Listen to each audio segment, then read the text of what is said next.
Test, test, 1, 2.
Well, I've been here 20 years. So.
Welcome to the Pembroke Pines City Commission Meeting on May 15th, 2024.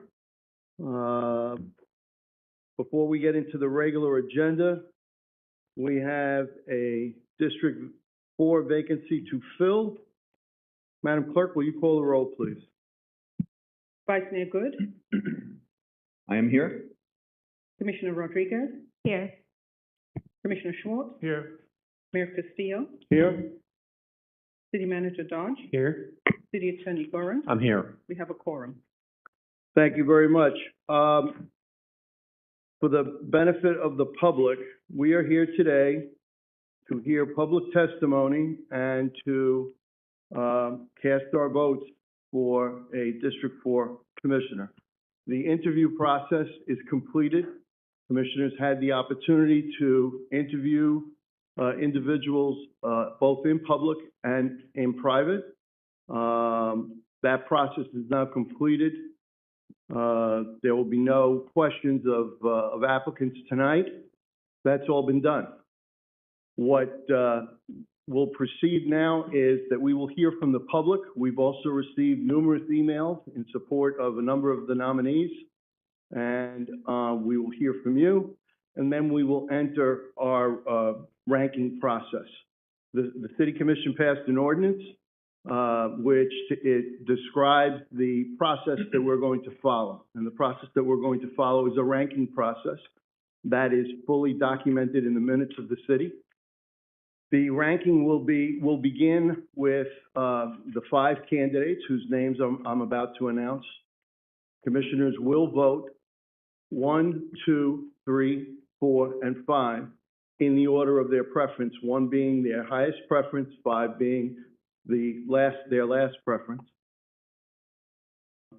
They will then, we will first pick 4 from the 5. If necessary, we will pick 3 from the 4, then 2 from the 3, and then the 1.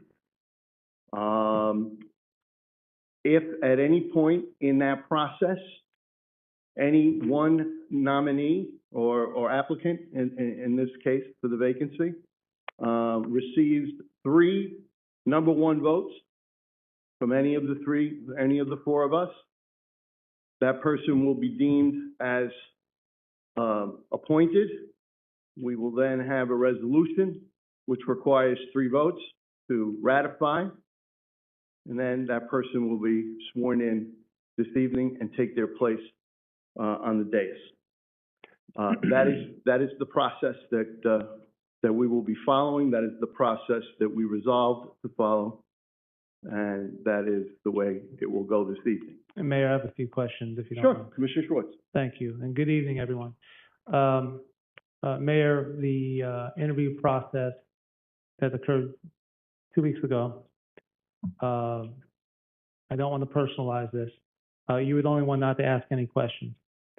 And in order for me to get a better understanding of the thoughts of the commission, the collegial collaborative work of the commission, I know Commissioner Good had requested a 2-week extension so he could weigh in for the public. I'd like to be able to have an opportunity to have the 4 of us discuss how the process went.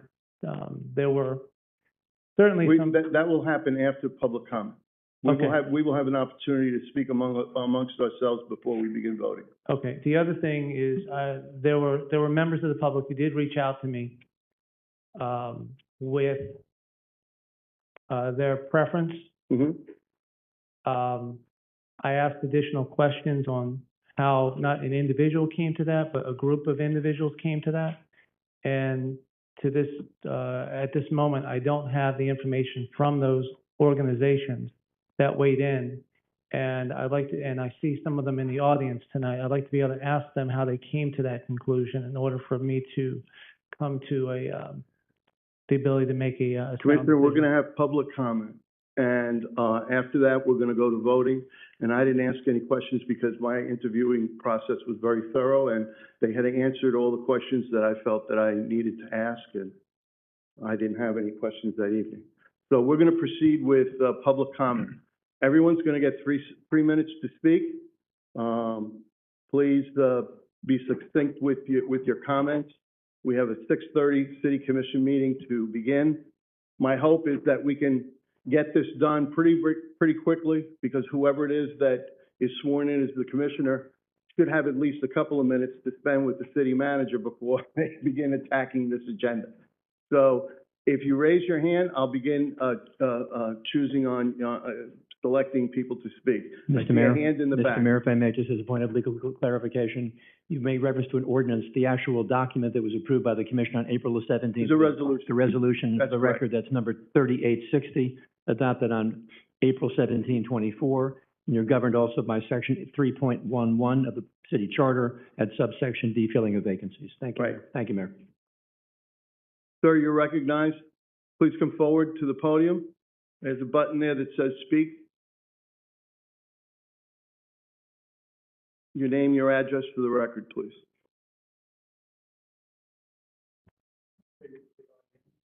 No, you face us. The testimony's to us.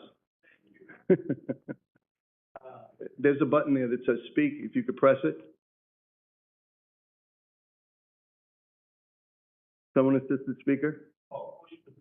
Push to talk. Not yet. The light has to be right. There it is. If you can lower the mic for yourself, just lower the mic. You're ready to go. Okay, Name and address for the record, please. thank you very much, Mr. Mayor. My name is Dafton James. I serve as a bishop, and I have lived in the city of Pembroke Pines for 25 years. I'm living over Harborside Estate, and I've watched this city grow over the years. A very great city. Now, my address is 1503 Southwest 161st Avenue. I just want to be brief because I know, and I did send a prior email, and if it is allowed, I'll just say something from it. This email serves to indicate my choice for Elizabeth Burns to be the interim commissioner of the city of Pembroke Pines. She has demonstrated a passion for community development and service. Her willingness to work across the aisles, fostering collaboration, giving us the confidence as residents in her capacity to promote a progressive community. She has spearheaded many efforts which have benefited our residents from every walks of life, including MLK, which is Dr. Martin Luther King Day in Pembroke Pines celebration, Caribbean Heritage Month, Hispanic Heritage Month, and probably many more other areas in which she has invested her effort. So I see here her effort reflects her passion to celebrate the diversity of this great and wonderful city. Being a woman and an immigrant, Elizabeth brings more diversity and inclusion to our city leadership. Her dedication, determination, and proven track record make her ideal for the candidate for this vacant position.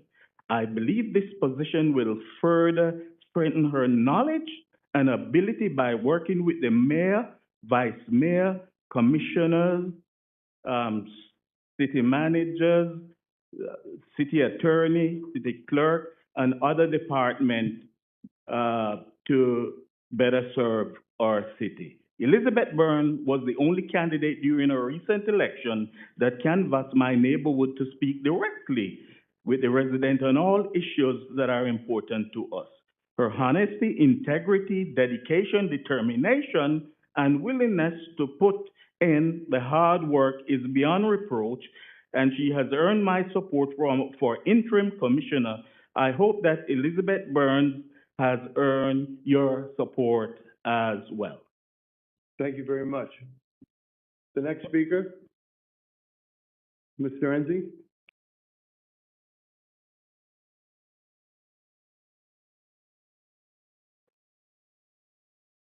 Name and address for the record, please. My name is Wendell Lindsay. I live in Century Village. I'm here today to talk about the commission spot for the 4th District.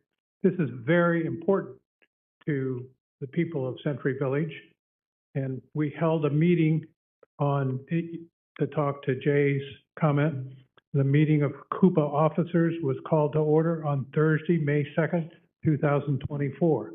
In attendance were Wendell Enzi, President, Fausto Moss, Maria Moss, Fernando Santiago, Sheila Ferwela, all Vice Presidents, Laney Moss, Treasurer, and Janet Levin, Corporate Secretary. The officers met to vote on support of Mike Hernandez for Interim Commissioner of District 4.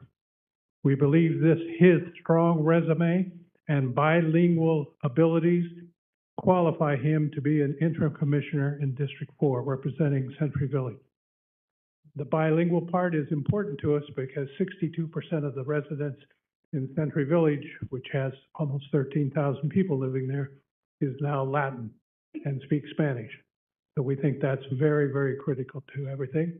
And if he wants to see this document, he's welcome to it. Thank you very much.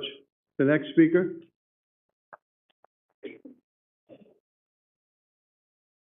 Next speaker? Yes, sir.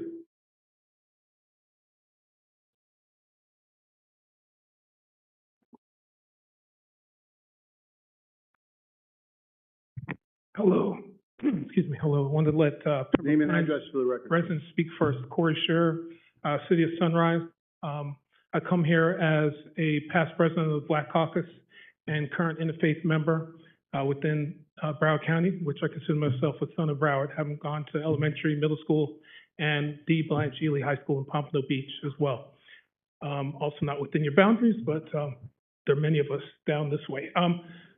If I could, I did want to address that you have many great candidates, many of which have invested a lot of time. And I want to thank you, Mr. Mayor. I want to thank you, commissioners.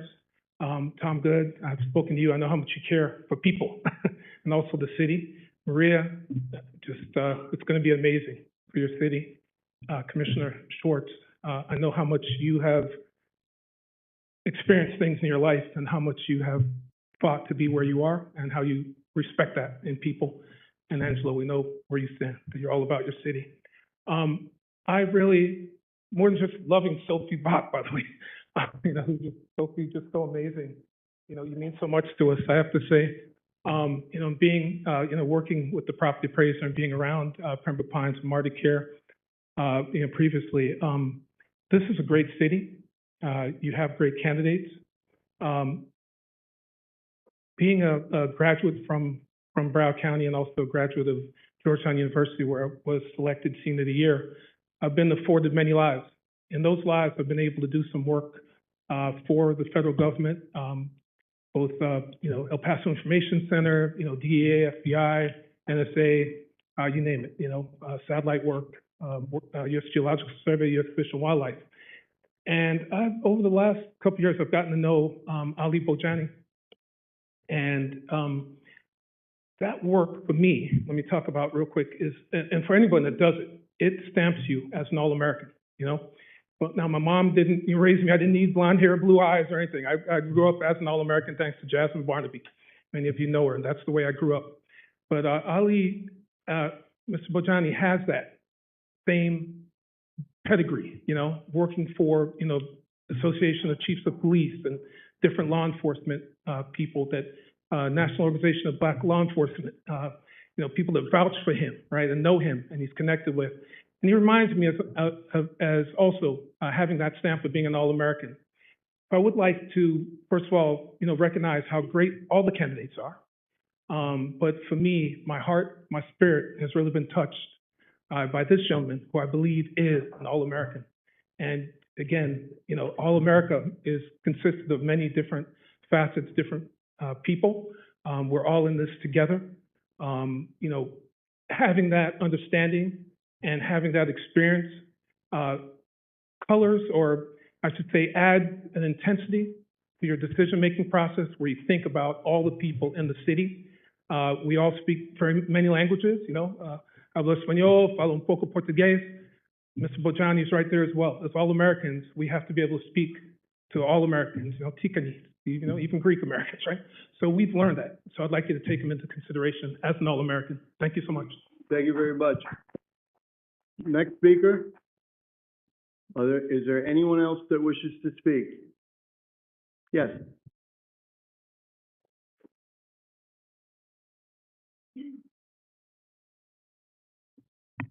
My name is Lindsay Silva. My address is 627 Southwest 168th Terrace. I'm standing before you this evening on my own, and I'm proud to say that I am the granddaughter of Lana Carbonell. Pembroke Pines is all I've ever known since birth, and that's thanks to my grandmother, who raised my mom in Pembroke Pines, who then went on to raise myself and my two sisters here too. My sisters and I have been in the Pembroke Pines charter system since I was in middle school, and my sisters since elementary at FSU campus. And now Destiny is in 9th grade and Kaylee is in 6th grade. My grandmother taught us to love and give back to our community where we live and to be involved as much as possible. My sister and I have played many sports in Pines, including soccer, flag football, basketball, and softball. My grandmother has always been involved in the city and would take us to so many events being held in Pembroke Pines, like the Easter egg hunt, Mayor Kids Day, Pines birthday celebrations, including the 64th birthday celebration this past Saturday. And my favorite events are the military and veteran celebrations that we go to every year, just to name a few. She has always been a role model, not just for me and my sisters, but my friends too. Ever since I was little, giving back was something my grandmother valued and instilled in us, because God has blessed us and showed us how to give to others, like Children's Harbor, which is a home for children who have been removed from their families, and single mom teens. I remember going to Children's Harbor with my grandparents and donating toys and clothes that I didn't need anymore, and watching the joy on their faces as we played together, and the excitement on their faces when they received the new items. We also did work days there and painted their patio furniture and the outside of their homes, helped celebrate the kids' birthdays, barbecues, and many more. This experience is a very eye-opening experience for me to how grateful they were for the smallest things. She also got me interested in running 5Ks and 10Ks for charity, especially in Pembroke Pines, which we participate in the Autism 5K run at T.B. Smith Park. Let me tell you, she has a lot more energy than anyone I've ever known. My grandmother also makes time for her family, friends, and really anyone who needs her. She's a great listener, mentor, and speaks from her heart, and I want the rest of Pembroke Pines to see and understand how great of a role model she will not only for the residents of District 4, but to the entire city of Pembroke Pines. Thank you. Thank you very, very much. Are there any other speakers? Yes, sir. Your name and your address for the record, please. Good evening, Mayor, Vice Mayor, Commissioners, City Manager, City Attorney, and City Clerk. My name is Ram Tiwari. I have been living in Pembroke Pines since 1988, and I have been volunteering with the City of Pembroke Pines when Mayor-elect Secretary was here. So I love volunteering, and in that context, without any bias to any of the candidates, I can say about Elizabeth Burns, because she serves with me diversity, heritage, and inclusion. And in that membership and in that interaction, I found her to be very professional, straightforward. And I think she is bilingual and she is an event planner. So I think it will be a good fit, in my opinion. Thank you very much. Thank you very much. Anybody else? Gloria, and then followed by Scott Barnett. Okay, what do I do? Is it on? Yes. I'm Gloria Pierce. I live in Century Village, 13055 Southwest 15th Court in Pines, and I've been coming to some meetings. I certainly am involved in different things in Century Village, and I am here to support Mike Hernandez. I got to meet him a few times now. He is so impressive and knowledgeable and speaks so well and cares about the people that I can't help but support him. I feel that his ability to communicate is so strong. He speaks so well that when he speaks, you just want to listen. And I think that's really important for a commissioner to have, is somebody that can communicate really well with the constituents. So I am supporting Mike Hernandez. Thank you. Thank you.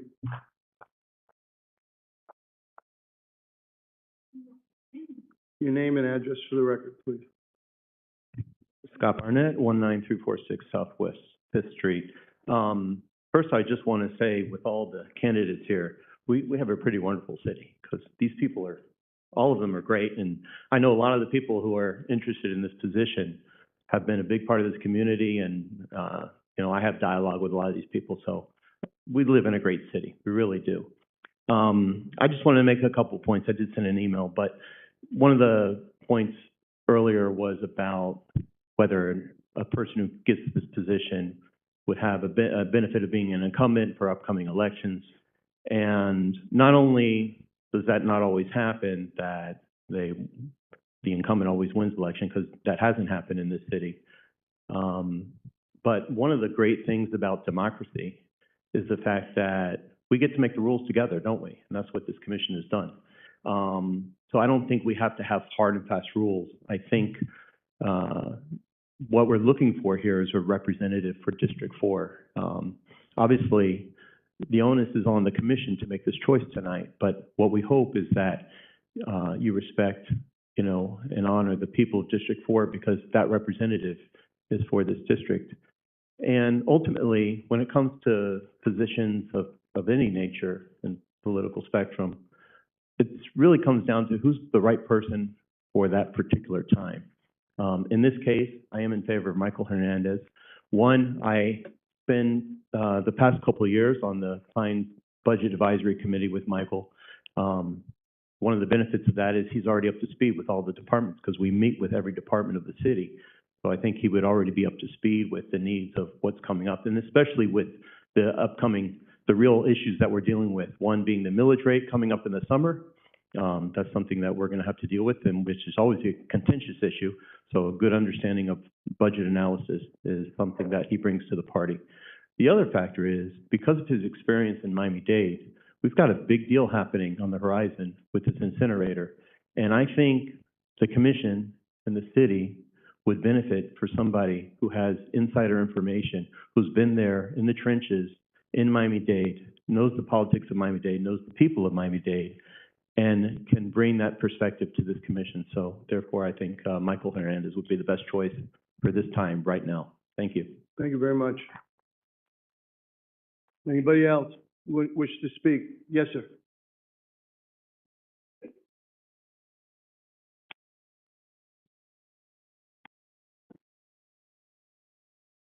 Your name and address for the record, please. My name is Hunter DePorter. I live at 18500 Northwest 11th Court. I was not prepared to speak here today, but I will tell you that my grandfather is Robert Young, one of the candidates who is running for this position. I trust that you all have done your due diligence and gotten to know him on a personal level, and as far as what he could do for this community. I will tell you from my experience, for one, he's a good man. He's an honorable man, and he's my best friend. So do with that what you will. Thank you. Thank you very much. Does anyone else wish to be heard? Yes.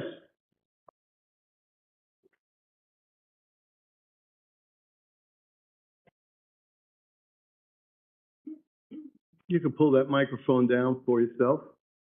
No idea what I'm doing here. Just pull it down. There it is. You're doing fine. Your name and your address for the record, please. Good evening, everyone. My name is Joan Casco. I live at 10401 Southwest 9th Lane in Pembroke Pines, Penalta the Landing, right over here. And I'm here to support Elizabeth Burns.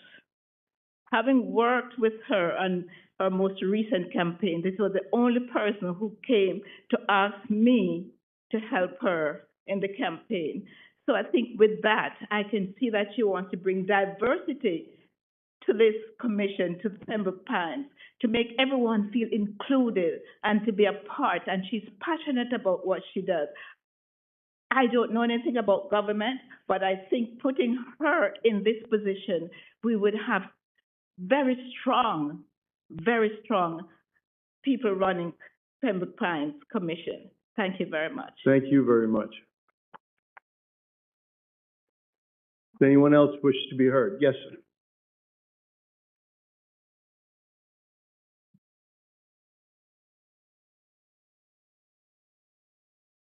Your name and address for the record, please. Good evening, everybody. My name is Jamil Rizvi. February of '88, I moved from Dade County to Pembroke Pines, which was, I guess, back then about half the size of what it is today. They were still building I-75, and I asked to think, like it has become New York, where they have to keep building just to keep the union busy. The heck I knew, I should have bought some land on the other side. Anyways, I've just sold my house, and I have a place in Cooper City, but my heart is here, my family, friends are here, some of you are, my family is sitting right here. So I did send an email, I guess, to a few of you, because listening to, I was able to see when you were interviewing and they were trying to sell themselves. One thing really got me is this young man, Ali. And that's why I said that I still wrote in my email that I still have family and friends here. I spent a lot of time, been 40 plus years, you know.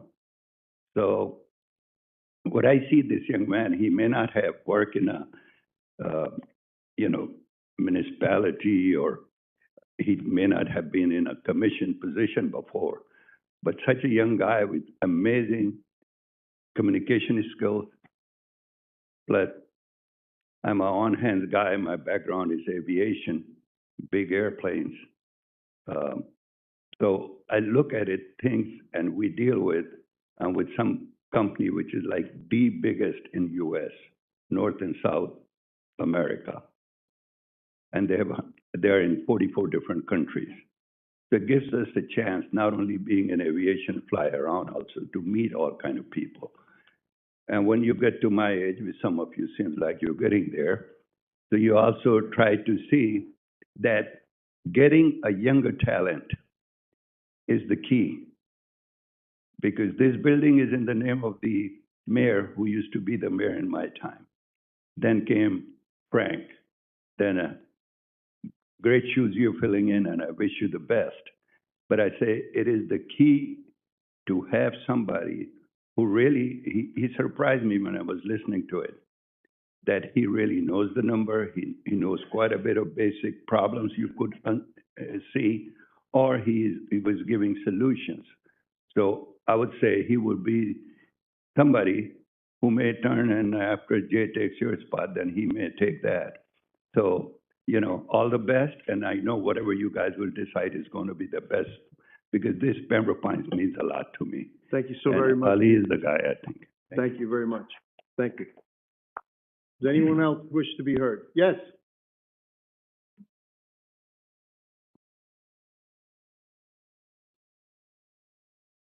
You have 3 minutes. My name is Anna Butarik, 12915 Northwest 22nd Manor, Pembroke Pines. And even though I do not live in District 4, and I wasn't intending to really participate or give you my opinion, I realized that I worked at Century Village as an emergency response nurse for 32 years. I probably have been in every one of those apartments, along with our wonderful fire rescue. So anyway, when I really thought about it, and it came to my attention that Mr. NC is, endorsing Michael Hernandez, I thought about it and I said, this is, if that is his opinion, it's definitely something to consider, because, and the fact that he mentioned that Mike is, I'm obviously supporting Mike Hernandez, that he will represent not only the residents of Century Village, but also District 4. So I hope that you will consider that, because I also find that Mr. Hernandez has that public presence and excellent communication skills. And I think it is an asset that he was a political analyst and has been exposed to the media, because that will put his face like representing also our city. So I think it will be a big plus. And sorry, I don't make much sense because I wasn't prepared to speak, but here I am. Thank you. Thank you very much. Does anyone else wish to be heard? Yes.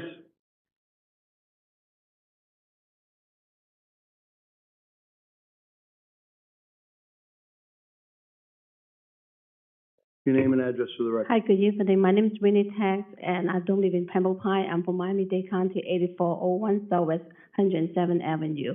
And even though I'm living in Miami-Dade County, I do work a lot in this community with everybody over here. And so I think when I look at this one, I think I need to share a little bit information that some of the candidates that I've been working with her quite a while. So I think just want to say that we need to have diversity representation on all this landscape right here. So I think I'm supporting Elizabeth Burns because she's been as Jamaican, but also she is also as Asian. And so I think that is really adding to the depth of the serving the community because I see her do work around the community to all diversity area. So I think I just want to share my couple cents and then to supporting her to for this position. Thank you. Thank you very much. Does anyone else wish to be heard? Yes, sir.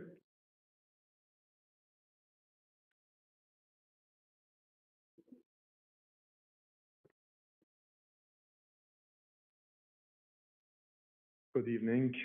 Thank you very much. My name is Abbas Hashim, City of Davie, your neighbor city. I live in Davie. I work in Miami, and I eat in Pembroke Pines, which my wife really hates. She wants to close down a couple of your restaurants here. She wants me to eat at home.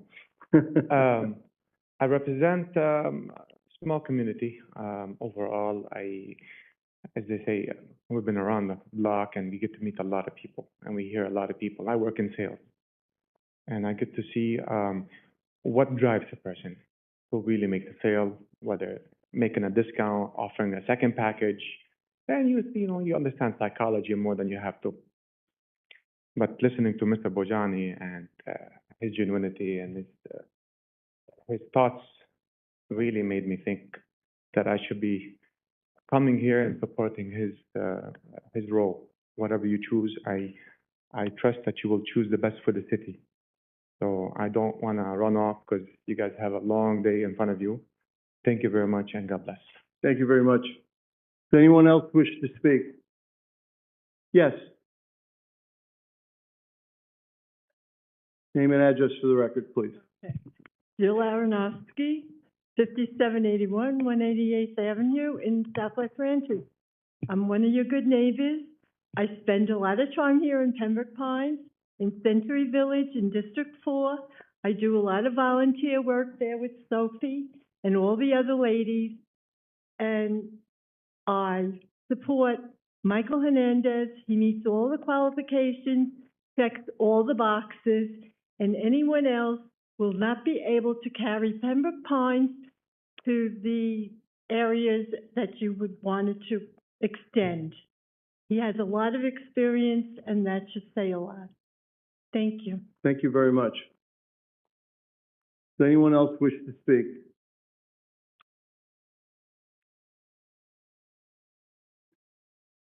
Name and address for the record, please. Ryan Greenberg, 19485 Southwest 67th Street, Pembroke Pines, Florida 33332. Good evening. I'll make this brief. I've had the pleasure of serving with Mike Hernandez as a regular member and the chair of the Economic Development Board for the City of Pembroke Pines. His resume, knowledge, and demeanor speak for themselves and proves that he is ready to serve our great city. He was a valued and informed member of the board, and our city would benefit immensely from his experience in education. In addition, he's already helping our most vulnerable residents in Century Village. We want Mike Hernandez. Please select Mike Hernandez as the District 4 appointment. Thank you so much. Okay, thank you very much. The next speaker? Does anyone else wish to speak? Going once. Going twice. That will conclude public comment for the day. So just to review now with commissioners, We can have discussion if you wish, or we can begin the process of the voting. What is your pleasure? I think. Commissioner Schwartz. Thank you. Vice Mayor Good, why don't you kick it off? You got us here 2 weeks later. What did you learn from that process? What can you bring to the table? I certainly would like to know the questions that were asked on the telephone to all the applicants, if possible, so that we can have full transparency to the public. What questions were asked? Who did you speak to? That sort of thing. I think the public deserves to know that. Does anyone else wish to speak? Well, I'd like to speak, but I'd like to hear from Vice Mayor Good first. Yes, thank you, Commissioner Schwartz. So, yeah, I did have a conversation with the applicants, and I can say that probably what occurred was what I had originally was thinking at the time, having some in-depth conversation with folks. You know, things sort of got a little bit changed up, you know. And, you know, my focus was more about getting into, you know, the personality of people. You know, anybody who sits up here is going to have certainly some training wheels, we know that. And that's part of what staff is going to do, is they're going to help guide that through. But, you know, my focus was a little bit more on, you know, understanding the intent of people's intentions, you know. Are you really a people person, or are you looking to achieve self-serving interests? And so I could say that most all the folks that I did talk to, you know, from a personal level, because those were my conversations, and if they want to share with you what those questions were, I'll let them do that. But it was all about finding out who they were as a person. Are they going to represent the city the way that I would want to represent the city, you know, with heart and compassion and understanding? And that's what I got from most everybody, but it did give me a different perspective on some folks, and so you'll see that in my choices tonight. Thank you. And thank all of the candidates again for, I speak to it, it's called the courage to lead, so thank you. I did reach out to all of the candidates. I basically went over the questions that I had already asked, questions on development, transportation, and lastly, why they believe that they were the best person for the job. Collected all the responses, made my choice, and ready to vote soon. I spoke to each and every one of the candidates for about an hour, and we talked about District 4, which I know pretty well. And I explained to each of them that what we do, what a commissioner for District 4, what they do here on the dais is actually sort of secondary to what the community needs, which is a caseworker. This is a community that presents with great diversity and great issues, and they need a commissioner when they have a problem that is going to drop what they're doing and deal with the problem, and is going to find a solution for them or direct them to where a solution can be found.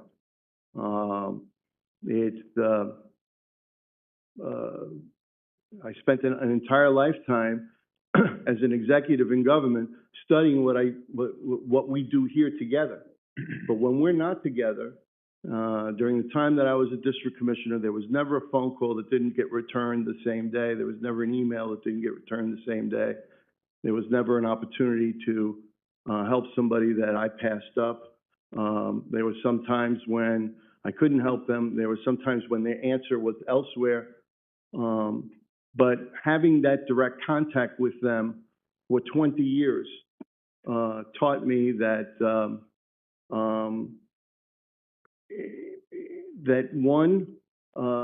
an understanding of government is essential. Two, a certain diligence and dedication to, and a great deal of patience and an understanding of what people have to deal with, particularly not just in the single family community, but also seniors, is very, very important. understanding the causes that occasionally come up, whether it's a detention center or incineration or recycling and that you go through a process of evolving. It was an open dialogue that I had with the residents of Pembroke Pines. I learned from every single person who I talked to, and I explained this to folks, and I told them how much time, personal time, it takes to do this quote unquote part-time job. And some folks talked to me about how they understood it, but that they had constraints because of their work, which is understandable. They couldn't take off just about any time they wanted. This is a job that requires a great deal of flexibility in order to put the people of the city that you represent first. Not everyone is in that position. Not everybody is in a position where they can do those things. People have families. I have to tell you that this looks like oh, look at them sitting up above us and all this other kind of stuff. Let me tell you something. Weekends, it's double time. Holidays, double time. There's no such thing as three. You all get 3-day holidays. We don't. We have to be here. We have to be at events. We have to be around. It's a sacrifice. I got a bunch of different answers, but I can tell you this. Robert Young, Michael Hernandez, Lorna Carbonell, Elizabeth Burns, Ali Bojani are excellent human beings. It was an absolute pleasure to speak to each of them. They love our city, and they're showing it by putting themselves out here. We can only pick one, but I have to tell you that each and every one of you is to be commended for your love of this city, which is something we all share. And so in my book, you're all winners, but we can only pick one commissioner to fill that seat. And for me, it has to be the person who has a great understanding of how to serve here and an excellent understanding of how to serve there. And not just the ability to do it, but that they have the time, that they have the patience, that they have the calling to do that, and that they can do it now. And those requirements, in my opinion, are the same whether you're an interim or whether you're a permanent appointee. You have to have that ability. You have to have that flexibility. You have to have that kind of time. And those are the kinds of questions and the kinds of issues that I raised with the candidates. We had very frank and very direct conversations. They weren't rushed in any way. I caught each of them at a good moment where we just had a good conversation, and I was impressed with all of them. That's basically how it went. So we had very similar experiences, Mayor. So we originally had more on the list. I may have been the first one to call, the one who stepped away, and the conversation kind of went like this. So how often do you guys work? I said, well, 365, 24/7. Mm-hmm. He goes, no, seriously. I said, 365, 24/7. I said, I've had petitions delivered to my home on Thanksgiving. I have received phone calls as trash being taken out 15 minutes after midnight on New Year's Eve. Yep. It is 365, 24/7. Right. But the discussion that we had with everybody was 2 points, certainly serving here and serving the public, but also balancing family life too. I let them know that I was 36 years old when I, started the community involvement process, and it took a toll. It took a toll on my wife, Stacy, and the boys. It took a toll on them. But they understood. So I let the applicants know it's not just about you. It's about the entire family unit. But I did ask them all the same question because back on the 17th of April, Vice Mayor Good was clear as crystal, as you like to say, Mayor, that you can't support anybody who's running for office. So I said, let's have that conversation. So I had that conversation with every applicant. 80% of them running for office. Or at least thinking about it, depending on how this works out. Like if they get appointed, and they haven't qualified yet, they will. Except for Mr. Young. He was the only one that says, I'm not interested. Now, Mr. Young and I had a different conversation. We talked about the cows and the fact that Flamingo Road didn't have a guardrail when we moved here. So we saw this place grow up, and I didn't catch your name, your grandson, but Hunter. God bless you, man. I'm telling you, it's great that you have that kind of relationship. It's a blessing. Now, we have 5 applicants who care deeply about the community. We have some who have already been serving in some capacity. So I asked some questions. I didn't ask the same question 2 weeks ago to everybody. Did you notice that? They were all unique. So I had mentioned that there was the previous commission had issues with getting quorums. So I asked the applicant, what would you do? I said, well, if they don't make 85%, I'm going to get rid of them. I have all the attendance records. It's all public record. We know who has served. We know who has more absences than others. We know this. It's all a part of the public record. We also have applicants who have been chairs of committees who we are now doing annual events as a result of their work. We have an applicant who's only been here for a short period of time, but is known throughout the country among many different municipalities and towns. We have county government.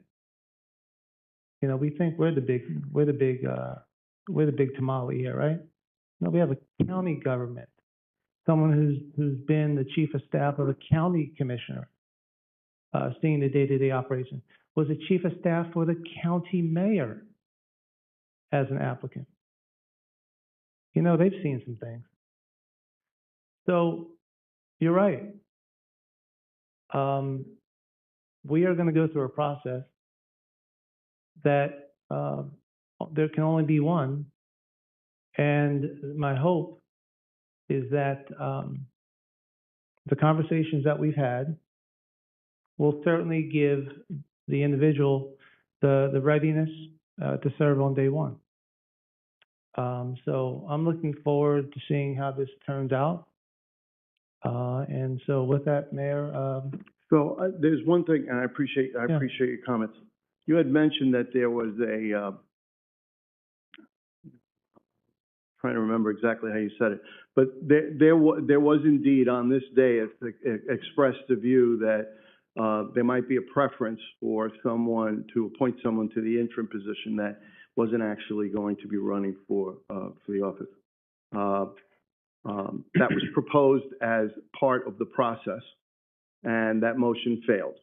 Now, that is not the position of the city of Pembroke Pines. It can be the position of anyone in particular. It can be the position of all of us, but it's not the position of anyone in Pembroke Pines. So I wouldn't want what Commissioner said in a positive way to cast an aspersion that there will be some sort of animus against people who have actually filed to run. Because the reason, and there's a good reason for that.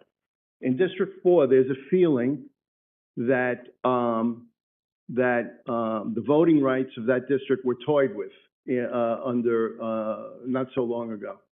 And not all of us on the commission voted to support those approaches. However, what you have now is something of a catch-22. a qualification period was actually announced in an unusually early way, for reasons I don't need to state because they're already crystal clear within the district. And the applicants that came forward in good faith participated in that process. And now, almost perversely, the fact that they participated in that process, which the city itself created, should somehow evolve into some sort of disadvantage to them to be appointed as an interim.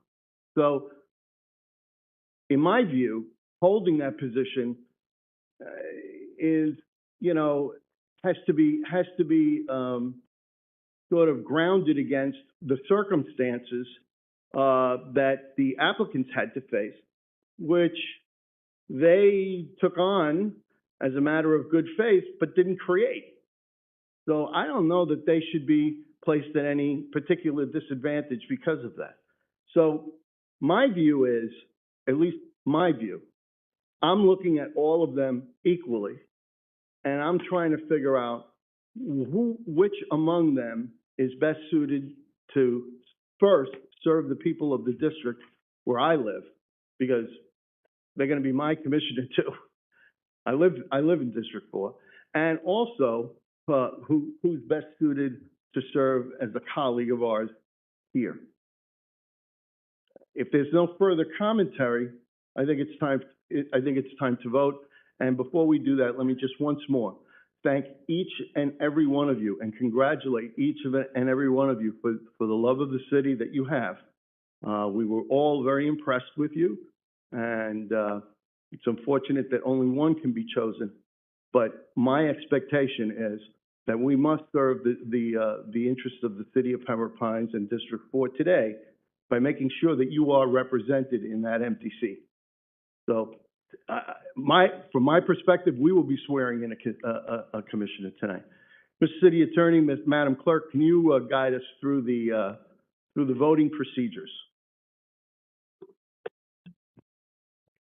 Mr. Mayor, the clerk has the backup and the documentation. What I would suggest that you do for the record is to articulate the process on the record that's been provided to you all as of last evening, and then allow the commission to, by motion, accept that process and follow it. Okay, so the first under the resolution, we must entertain all 5 names and pick 4. So each commissioner is to list in their order of preference 1 through 5. And there's no zeros, there's no all 3s, there's no all 4s. 1, 2, 3, 4, 5 in your order of preference. Otherwise, your vote will be disqualified. That is the procedure we agreed to, and that is the procedure that we will follow. Madam Clerk? If I may, Mayor? Yes. So I have the instructions here, if you would like me to read them. Please do. Briefly. Members of the commission must rank the applicants 1 through 5. Rank of 1 is the most favorable, and a rank of 5 is the least favorable. If any applicant receives 3 or more first-place votes, that applicant shall be the winner. If no applicant receives 3 or more first-place votes, the applicant with the least favorable overall ranking, the aggregate ranking from all voters, will be removed from the running. A second round of voting would ensue. Mayor? Yes. Let's pick 4 from the 5. Mr. Mayor, if you will, just to confirm by motion to ratify and approve that process as you begin this calculation. Thank you. Need a motion to approve the process that was articulated by the that was clerk. Approved in the resolution. It was referred to as being in the resolution, but this is the specific process which I'd like you to ratify this evening as the process. Okay. Is there a motion? Motion to approve of the Is there a second? There's a motion and a second. Any discussion? All those in favor say aye. Aye. Any opposed? Passes unanimously. Thank you, Mr. Mayor. We can proceed. Ranking the applicants as stated, we will begin the process with the deputy clerk providing each member of the commission a ballot.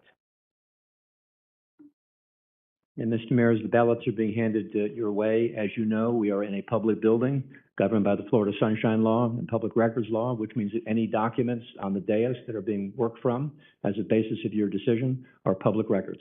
Okay.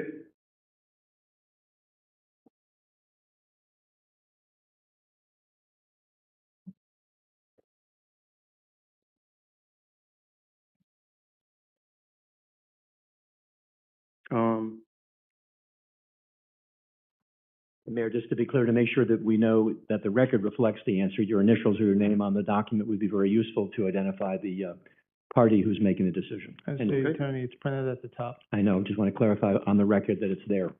Yes. Somebody gonna come around and collect them? Do you want us to get up, or how do you want The to? Deputy Clerk is prepared Okay. to do that. We'll give them a moment to tabulate.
Sure was warm out there today, wasn't it? Like it is here. Da, da, da, da, da, da. Mayor, if I may? Yes. I just want to make sure that the public is aware with the portion that relates to no clear winner. If no clear winner, if no applicant receives 3 or more first-place votes, the applicant with the least favorable overall ranking determined by the aggregate ranking from all voters will be removed from the running. I just wanted to restate that Yes. as we wait for the result.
is public record, so I put on the, can you put on the overhead?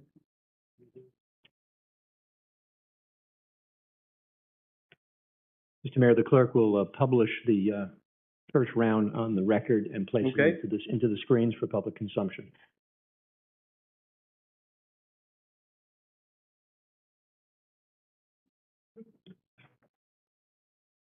On the overhead, we have the vote tabulation in the first round. We see a rank of 1 for Ali Bojani, 1 for Michael A. Hernandez, 3 for Robert Young, 4 for Lorna Carbonell, 5 for Elizabeth Burns. Okay. Do you have the, are you gonna be displaying how people voted? No, that's public record, Mr. Mayor. So if anyone wants to know how people voted, they can ask for the documentation. Through the chair, correct. Okay, so, I guess Elizabeth Burns falls out of the first cut? Is that correct? Yes. Okay. Yes, Mayor. So now the next round of voting will be Bojani. You moved very quickly. Oops, sorry. So the next round of voting will be Bojani, Hernandez, Young, and Carbonell, correct? Correct. That's the process, Mayor. We'll wait for the ballots.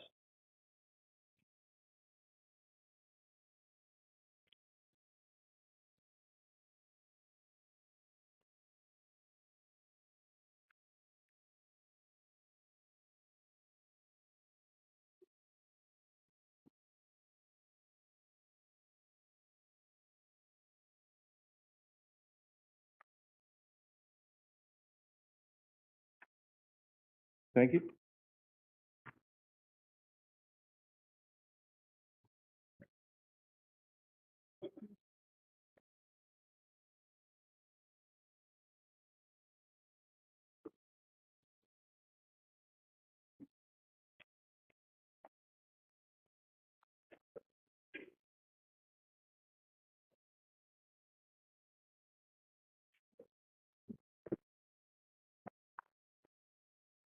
Mm-hmm. Mayor, if I may, second round of voting. Following the removal of the applicant with the least favorable overall ranking, the second round of voting will ensue. Repeat the process of ranking the remaining applicants 1 to 4. Right. That's the next process.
Mayor, this is the voting sheet in the second round. We have rank number 1, Michael A. Hernandez. Number 2, Ali Bajani. We have rank 2, Robert G. Young. And rank 4, Lona Carbonell. Did any nominee get 3, number 1 votes?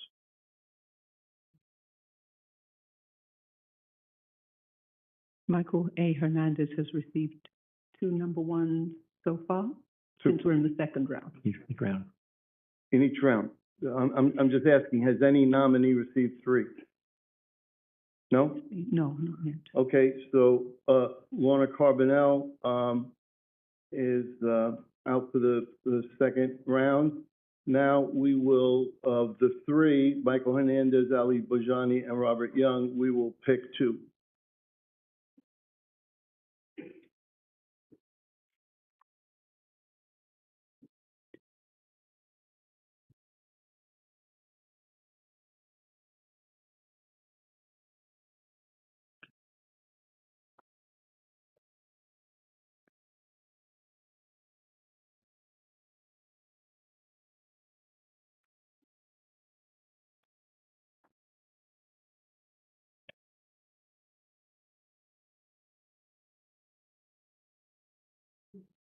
Thank you.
Hmm?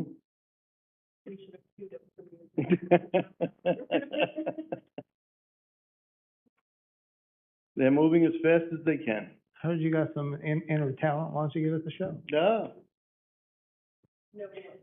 Nobody wants to hear me sing, that's for sure. Mayor, if I may? Yes. So, repeat process if necessary. This is after the second round. If after the second round, no applicant receives 3 or more first place votes, the applicant with the least favorable overall ranking from this round will be removed and another round of voting will occur. Okay.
Voting sheet for the third round.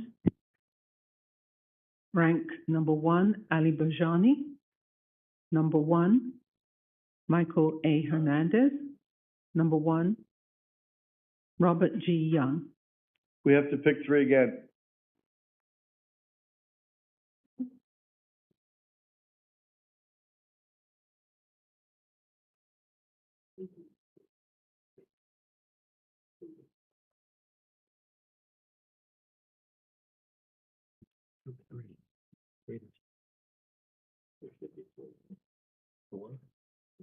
How could they, right? Can you check on this?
We have to vote again?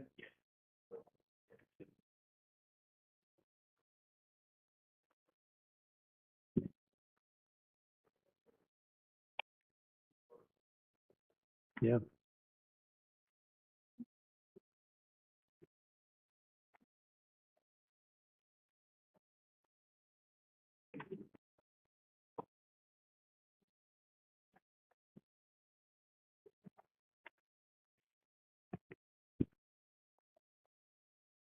Mayor, if I may. Yes. Continuation of rounds.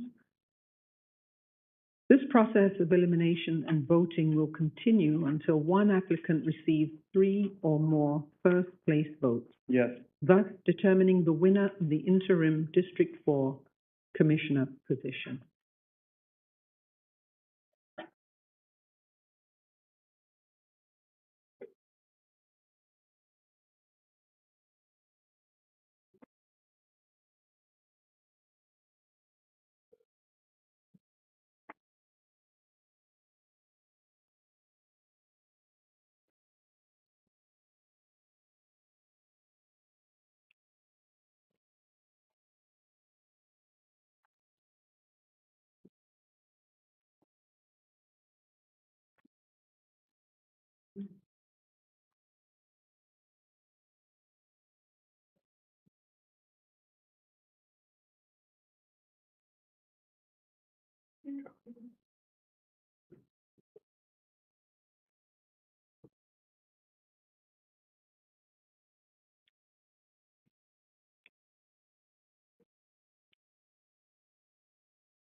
Madam Clerk, did any of the, candidates get 3 votes, number 1 vote?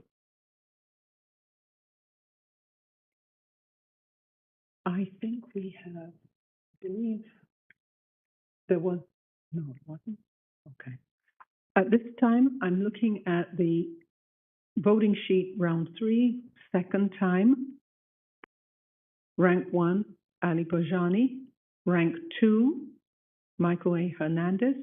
Rank 3, Robert G. Young. Did any of the candidates get 3 number 1 votes Across all rounds, you're asking? in this round? In this round, no. Okay. So Mr. Young falls out, and now we pick 1.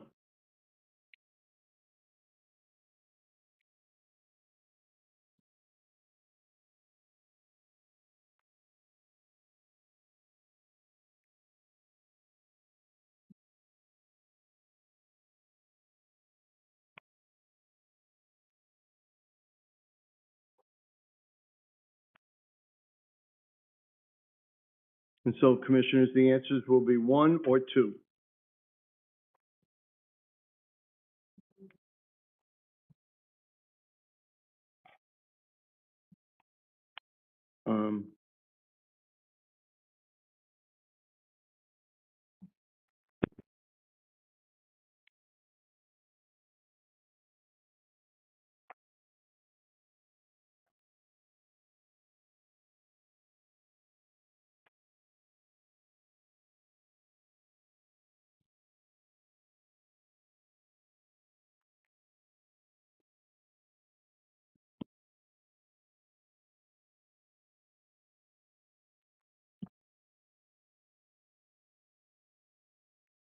I'll tell you this process proved they're all great candidates.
Okay, we have to vote again.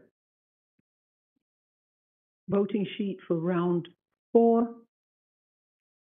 Rank 1, Ali Berjani. Rank 1, Michael A. Hernandez.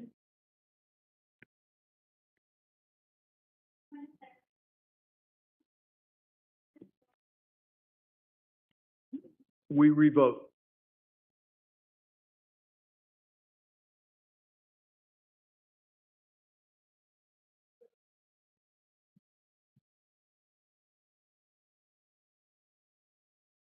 So the votes will be 1 and 2.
Voting sheet for round 4 for the second time.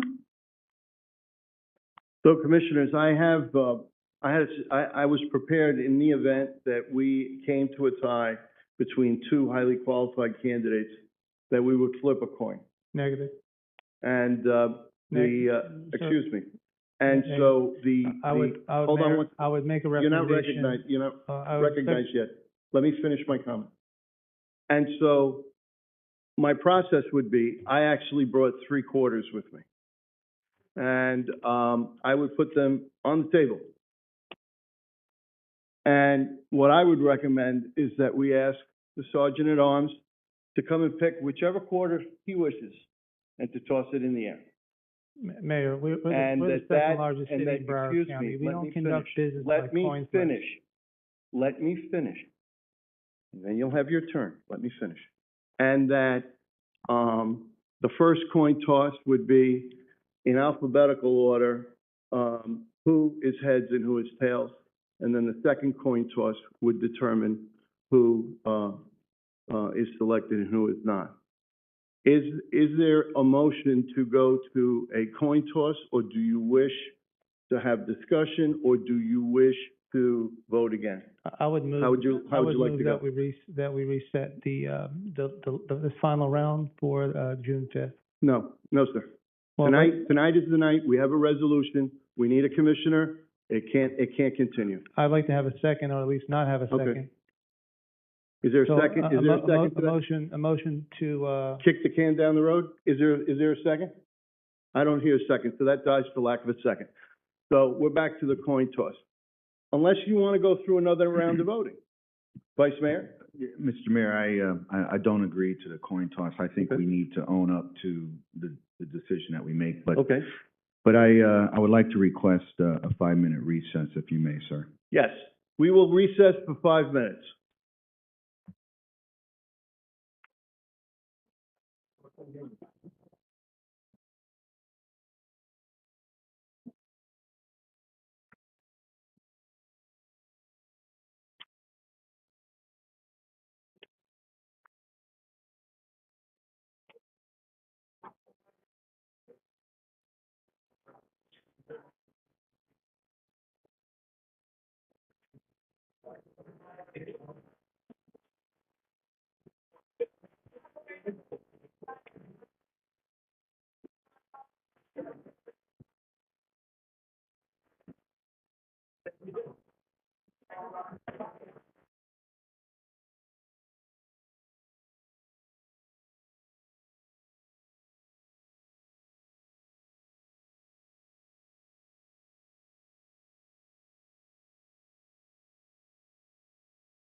Okay, we'll resume. Waiting for commissioners to join the dais.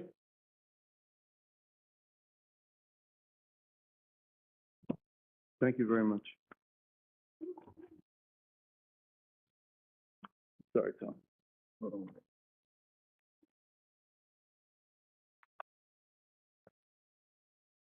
Okay, we're back in session. Commissioners, what's your pleasure?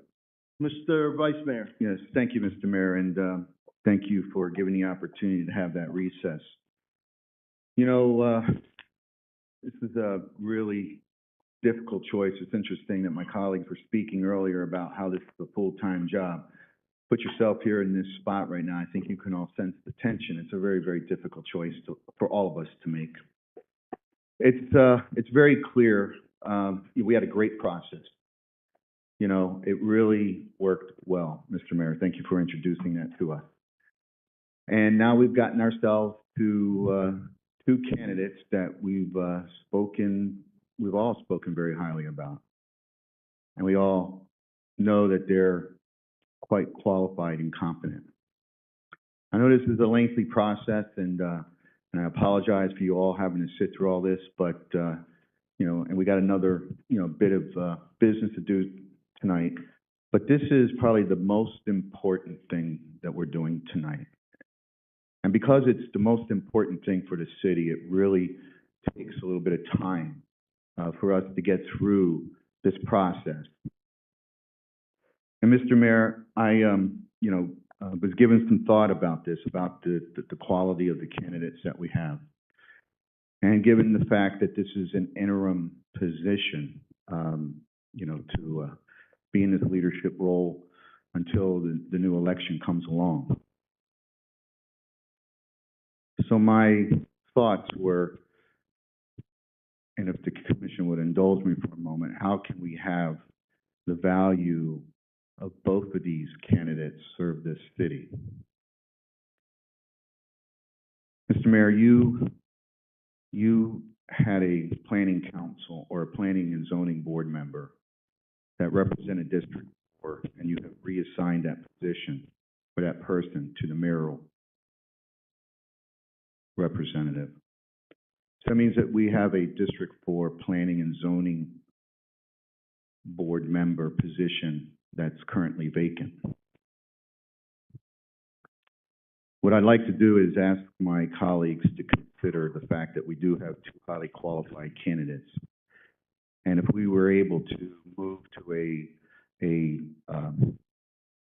selection for the city commission representative, that the number 2 candidate gets appointed to the planning and zoning board until the election in November. I think that for me, I can find a happy median there, knowing that we would have two highly qualified candidates serving the city. One would be serving as a city commission, and the other serving as the planning and zoning board member for District 4. So, Mr. Mayor, I'd like to craft that into some sort of motion that if we do come to a selection for number 1. Hello? That if we come to a selection for number 1, that we are able to appoint the number 2 to the planning and zoning board until November. Is there a second to that motion? If I may, Is there a second to the motion? I'll second the motion. Discussion, Commissioner Schwartz. Sure, we can't do it because the section of our ordinance specifically says that the District 4 commissioner is the only one who can appoint District 4 appointees. We can't do that.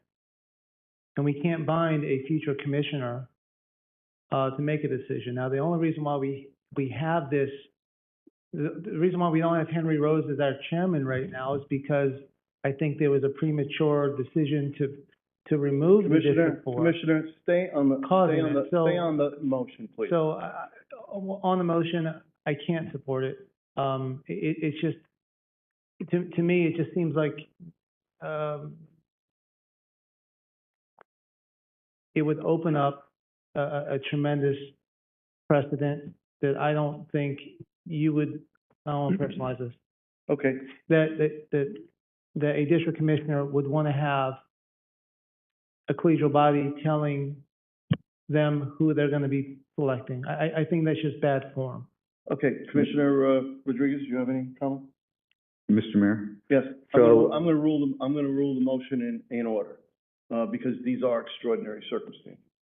So, Well, if you can get the city attorney to undo our ordinance. City Attorney, do I'd love to see him do that. you have a problem? Mr. Mayor, may I respond briefly? Yes. The key factor is that the process that you adopted some moments ago this evening, and the resolution which you adopted in April, exposed a very creative process to get to the appointment of an interim commissioner. Mm-hmm. Something which, by the way, the charter provides for in global terms, and which you have followed in global terms. Vice Mayor Good has exemplified what appears to be an expression of creativity. We may well be in uncharted waters, but they're your waters. They're not mine, they're yours. This is your process. I agree with Commissioner Schwartz. There is a code provision. In Chapter 32, it talks about the appointment process. But you're in a different mode at the moment. You're trying to make a decision, I commend you for it, to make an appointment to an extremely important position in the city as a sitting city commissioner with all manner of obligations and responsibilities. So the motion is legally in order. It's been accepted by the chair as the parliamentarian. And you as the commission have the right, in my opinion, to fashion a decision that is both sensible to the commission as a majority and satisfies the obligation, if you so choose, to fill that seat. As you may remember, the charter says may. But you've taken the position that you want to expose a situation where you get to an answer. That does require 3 votes. And if that process, described in the fashion as it was by the vice mayor, makes logical sense to you, I believe it can be done. Okay, so the motion that has been made is that we will vote again, but the person who comes in second will be the District 4 appointee to the Planning and Zoning Board until such time as a new commissioner is elected, in which case they can keep that person or replace them, correct? That's the theory of the vice mayor's discussion. Vice Mayor, correct? Okay, any further discussion on the motion? All those in favor say aye. Aye. Any opposed? Opposed. Aye. The motion carries. The clerk will hand out the ballots. Pick one.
Mayor, while we're waiting for the tally, I'm just wondering what the qualifications are for a planning and zoning board member. Mr. City Attorney? The city code makes reference to certain qualifications. Specifically, I can pull out the code and give you the answer, but it requires certain disciplines and such. Right, which I don't recall seeing on the resume. We're in an extraordinary moment. No, we certainly are, sir. Yes, we are. That's an understatement.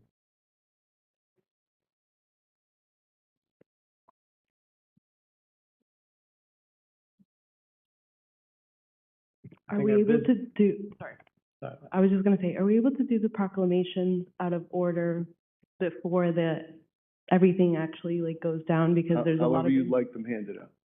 Okay, I'm just saying there's a lot of kids waiting and they have school tomorrow. Yes, I know. Okay. If we can do that before the swearing in. Well, with any luck, we're done. Okay.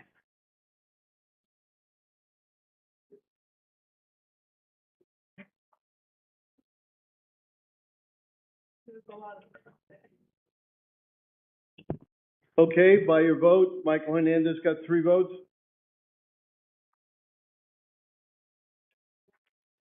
that correct?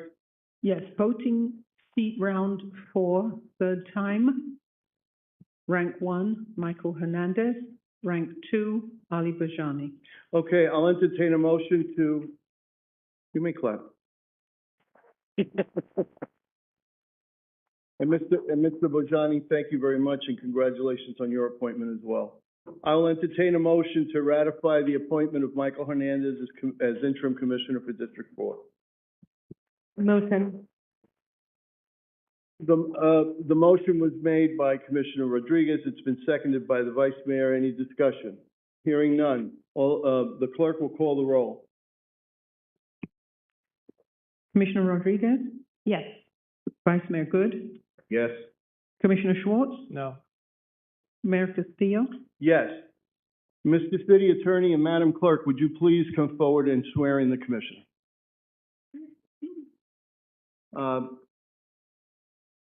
Is the photographer here? We're gonna get some pictures, please. Yeah.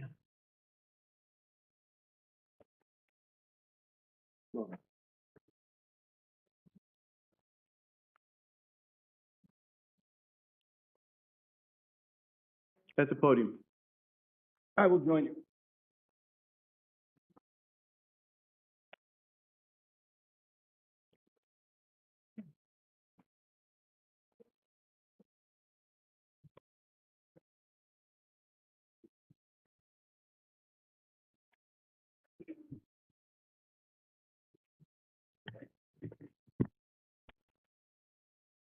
I'm going to administer the oath of the Republic. I'm the city attorney, and by the power vested in me to do so, and by the direction of the mayor and commission, I'm going to do so.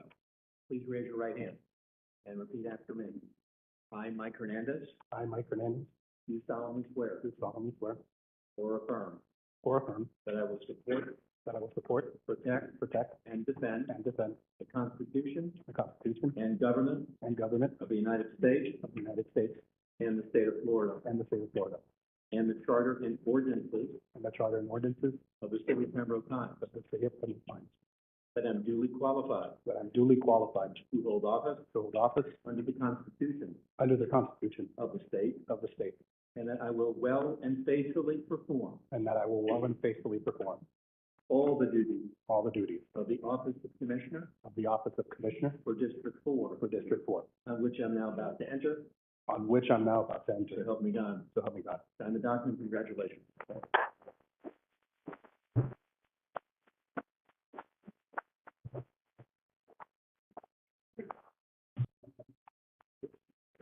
Bad pen.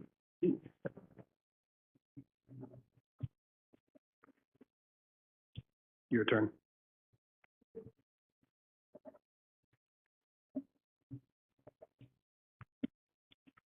Congratulations. Now what?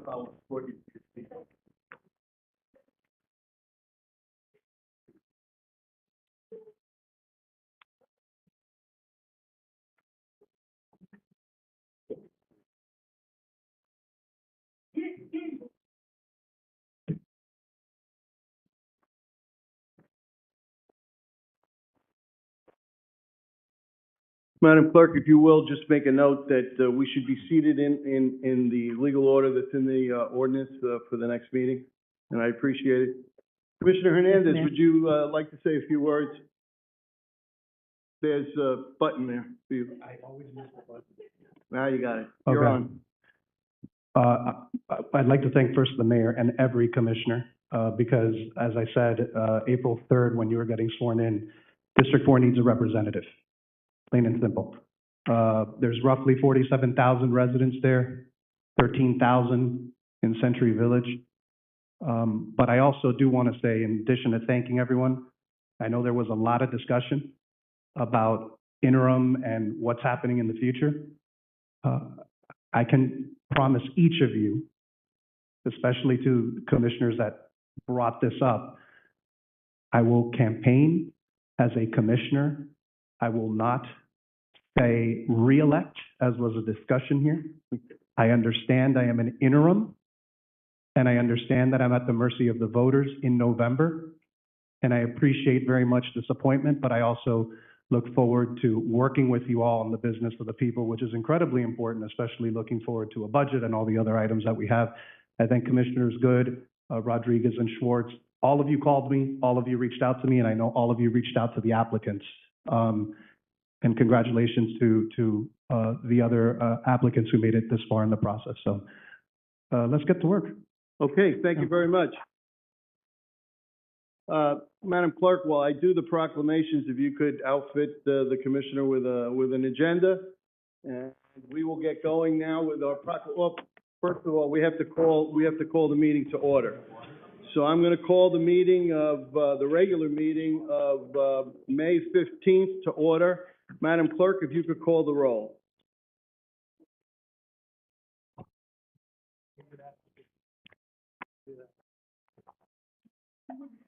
Good evening. Mike Hernandez.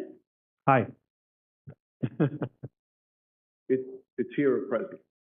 Commissioner Mike Hernandez. Present. Vice Mayor Good. I'm here. Commissioner Rodriguez.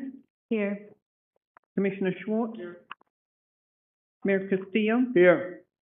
City Manager Dodge. Here. City Attorney Gorin. I'm here. We have a quorum. Okay. Leading us today in the Pledge of Allegiance and the National Anthem are the songbirds from the Southwest Focal Point Senior Center. If they could come forward. They here? Ladies, when you're ready. Ladies and gentlemen, when you're ready. Hold on. We have to do the pledge first. If you could lead us in the pledge. Everyone face the flag, please. Just face the flag, please. Right there. Okay. Whenever you're ready. I pledge allegiance to the flag of the United States of America and to the republic for which it stands, one nation, under God, indivisible, with liberty and justice for all.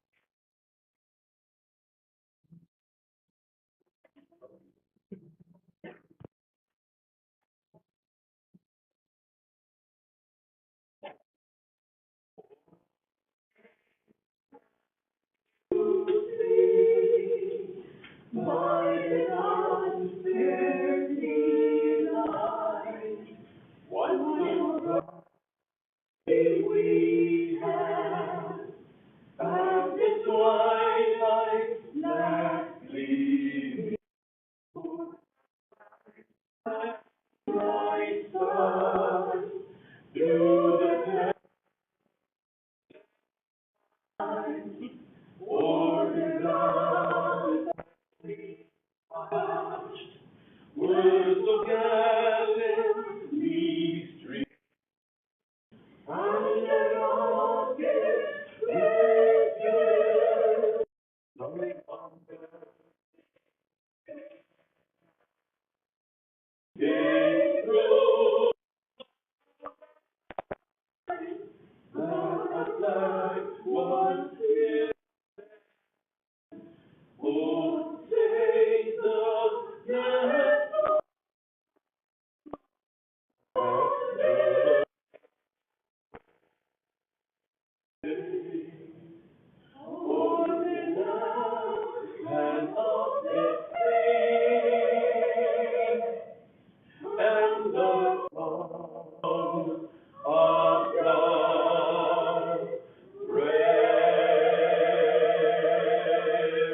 Wow. Thank you so very, very much. Thank you. Beautiful. Thank you so very, very much. Madam Clerk, are there announcements of any items to be pulled from the agenda? Yes, Mayor. Yeah. Two items. Okay. Addendum item number 1 and presentation item 3, which was the presentation where we were expecting Representative Bottleman to appear this evening, but unfortunately she's unable to appear. She will be rescheduled to June 18th. Addendum 2 was pulled. That was the announcement of the board announcement to P&Z for District 3. Okay, anything else? Those are the items that were pulled.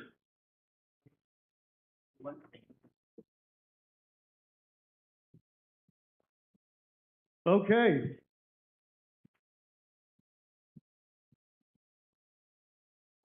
Hello? Okay. Mr. Patu, are you ready? Bring him in.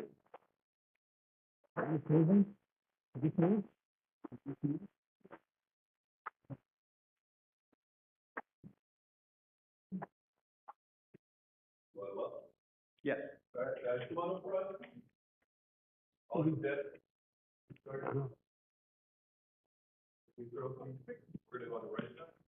Right behind me again.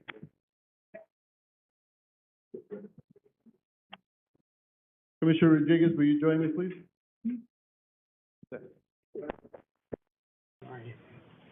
Congratulations. Hey, we get the show tonight. Congratulations, well done. Very, very proud. Mr. Patu, where have I been, please?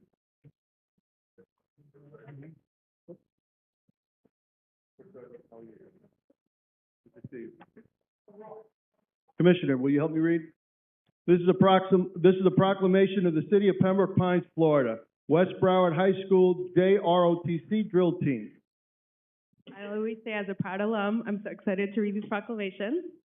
Whereas on April 6, 2024, the West Broward High School JROTC drill team took first place in the 2024 of Florida Army JROTC Drill Championship meet held in Lakeland, Florida. And whereas under the direction of the First Sergeant David Torres, Sergeant First Class Frank Rosario, and Lieutenant Colonel Kenneth Merkel, cadets are instructed on many life skills such as leadership, citizenship, physical fitness, discipline, drill, and ceremony, first aid, financial planning, and etiquette.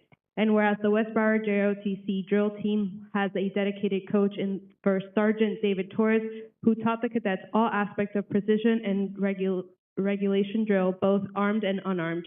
There's also a team of parents who provided logistical support at all competitions, where chaperones and raise funds that contribute to the success.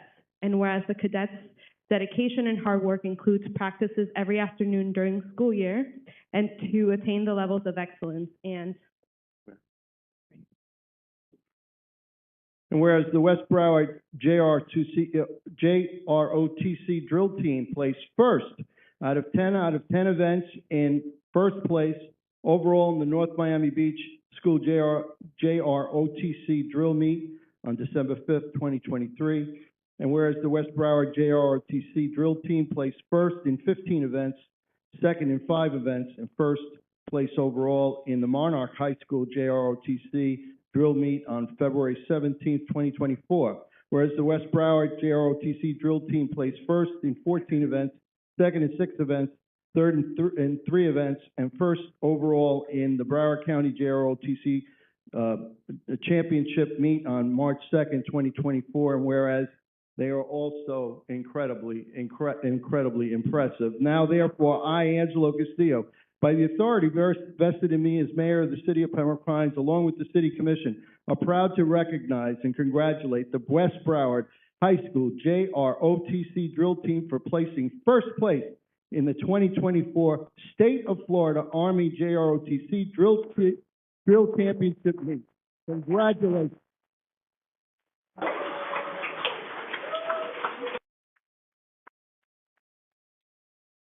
Commissioners, will you join me? Will you join me? Let's take a picture. Look at those trophies.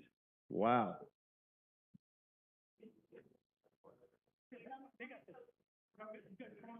I'm right here. I'm gonna stay next to you.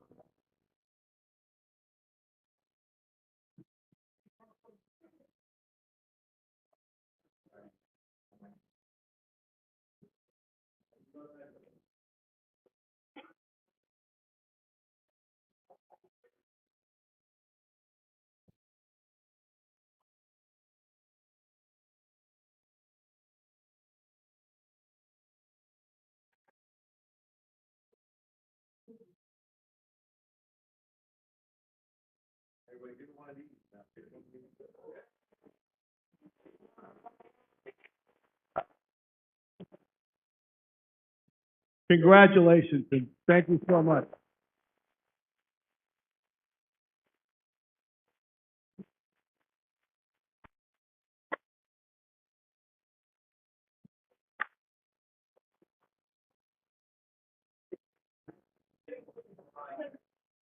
Okay.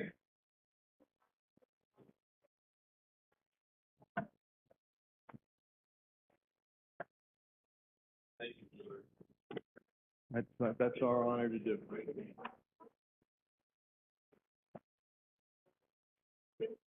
Nice to see you. Thank you so very, very much.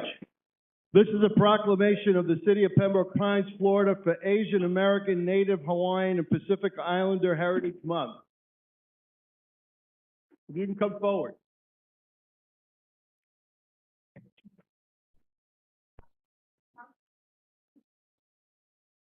Not yet.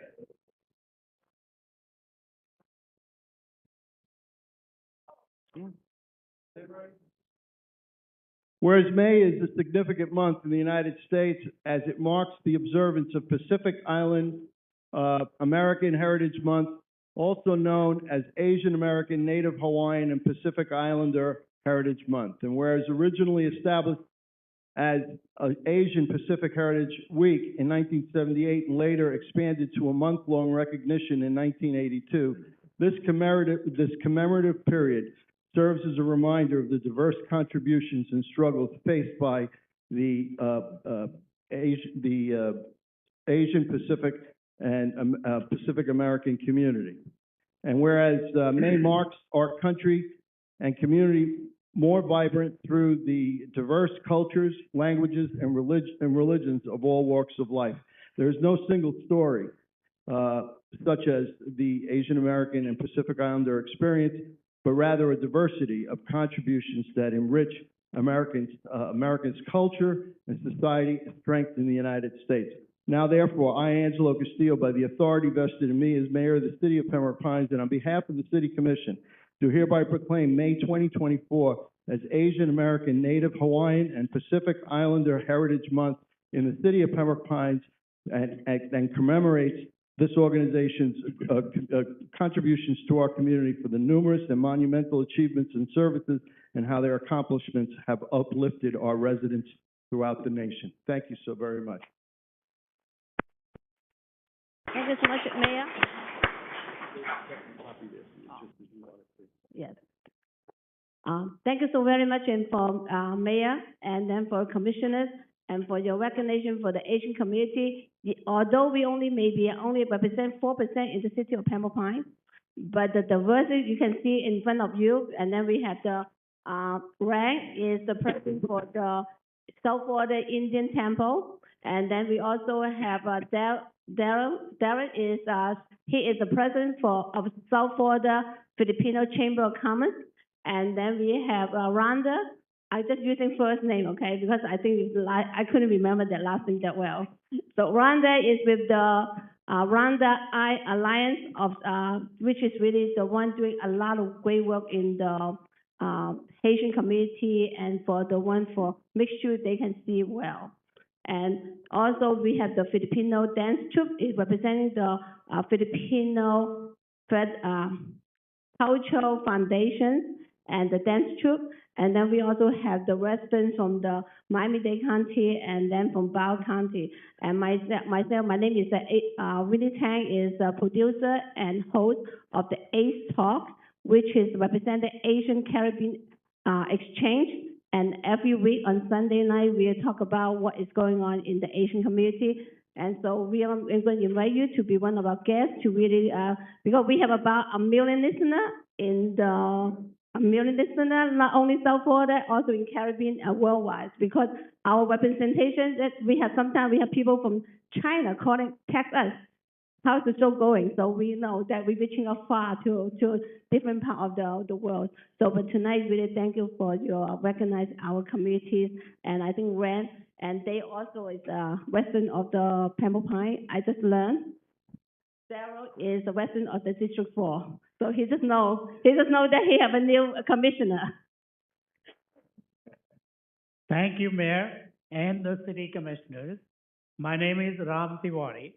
I am a public relations person for South Florida Hindu Temple, and I invite you all, please do visit us. It is on the Griffin Road, just west of Flamingo. So on behalf of Hindu American community and Indian community, thank you, Mayor, for this proclamation. Thank you. So I understand you have a presentation? That we have the Filipino dance to Beautiful. Well, I'm gonna sit right here and watch it. Hit the music.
Wow.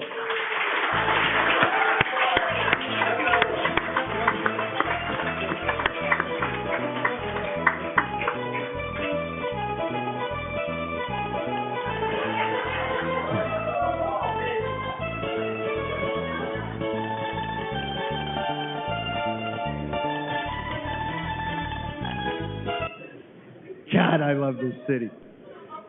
What a blast. Isn't that great? And not to be outdone, it is also Haitian American Month. Is Aud here? Come on up. Commissioner Hernandez, would you join me for this?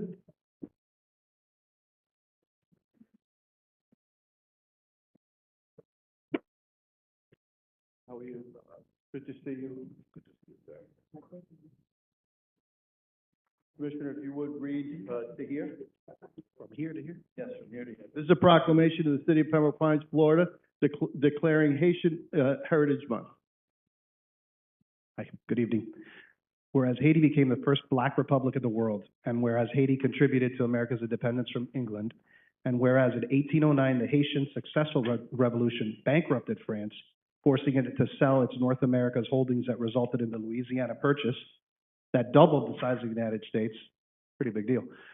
And whereas in the early 19th century, Haiti helped Brazil, Guyana, Venezuela, Ecuador, Colombia, Panama, Peru, Costa Rica, Nicaragua, and Bolivia obtain their independence, whereas Haiti was the first nation to recognize Greece's independence as a country in 1829. I hope I didn't go too far. And whereas the city of Pembroke Pines believes in the dignity and worth of every individual, regardless of color or creed, and whereas the residents of the city of Pembroke Pines celebrate and enjoy its diversity. When you get to now, it's mine. Yes. Okay. Now therefore, I, Angelo Castillo, Mayor of the City of Pembroke Pines, along with the City Commission, do hereby proclaim May 2024 as Haitian Heritage Month in the City of Pembroke Pines and urge all residents to recognize the many contributions made by the people of Haiti. Thank you very, Yeah. thank you very much, Mayor. I will take the opportunity also to congratulate you on your winning.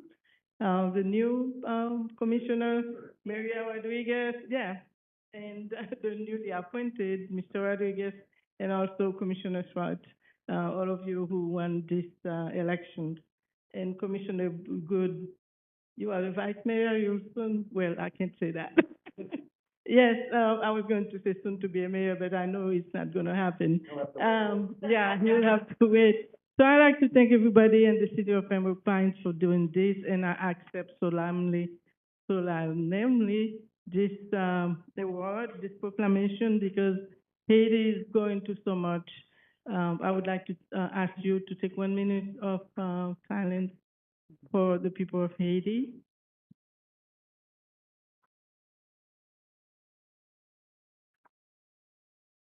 And for this proclamation, you've seen the history. We have a great history, a very powerful culture, but at the same time also our government, the upheaval that is going on in Haiti is terrible. We also have helped the United States back in 1897 during the Civil War. We had Haitian soldiers who came, and there is a monument in Franklin Square in Savannah, Georgia, in honor of those soldiers who did that. The city of Chicago was founded by Haitian Point de Sable, and we have contributed to the United States more than people know about it. So thank you so very much. And as a member of the Heritage and Diversity Committee or Board, I really enjoyed the fact that the city of Pembroke Pines has grown so much, and the diversity is here. It's a plus to the country, to the city. It's an asset, and I'm glad that the commissioners and Mayor Castillo is recognizing that and upholding that new culture. Thank you so very much. And I just want to say on a personal note, how much all of us appreciate the amazing citizenship and leadership that you provide, not just within the Haitian community, but here in the city of Pembroke Pines. You are a stalwart citizen who is always there to help and who contributes a lot and never gets the recognition that she deserves. Yeah. She is one of our leading citizens. Please give her a round of applause.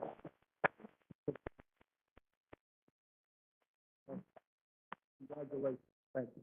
Well, I mention my partner here is he's Pierre Leblanc, who is the maestro of this band, and he's very more Caribbean than anything. He plays everything. So thank you for accompanying us for this. Thank you very much. I live in the next city. I'm a resident of Miramar. I've been living there for 25 years. But I don't know, when I cross into the Pembroke Pines, it's like one big city. I enjoy the area. Thank you very much for having us. I want you to know, we absolutely love our brothers and sisters in Miramar. They are our closest city. They're one of the few cities we're not suing. And I want you to know how much we've always gotten along with Miramar. So thank you very, very much. This is a proclamation of the City of Pembroke Pines, Florida. The 55th Annual Professional Municipal Clerks Week is May 5th through May 11th, 2024. Let me just pause for a minute to just say something. The city clerk and her office never get the credit that they deserve. They are buried in paper and computers and issues every single day. And the work that they do helps to keep this city moving forward. And I'm very, very thankful, Marlene, for everything that you do, the leadership that you provide there. And please join me.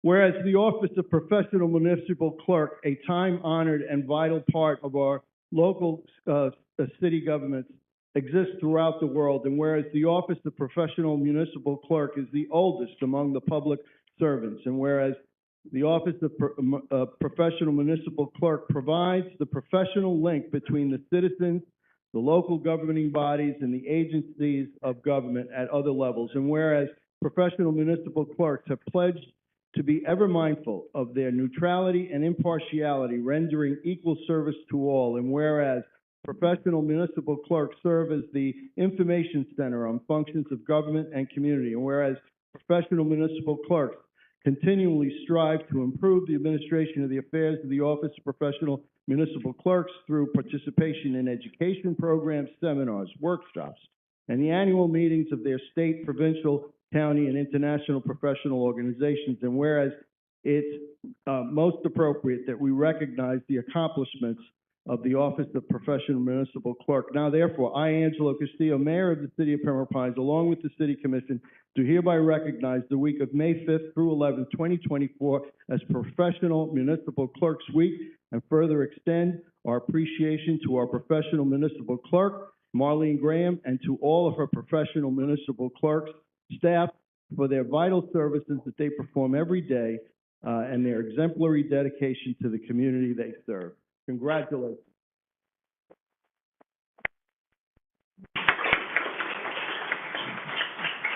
Thank you, Mayor. Thank you, Mayor. And thank you to each member, if I may, just indulge me a few moments. Thank you, Vice Mayor Good, Commissioner Rodriguez, Commissioner Schwartz, Mr. Dodge, oh, Bob, Sam Gorin, Jacob Horowitz in the back. I just want Mike Hernandez, our newest member. Thank you. And I just want to thank, above all, our team, Deborah Rogers, Deputy City Clerk,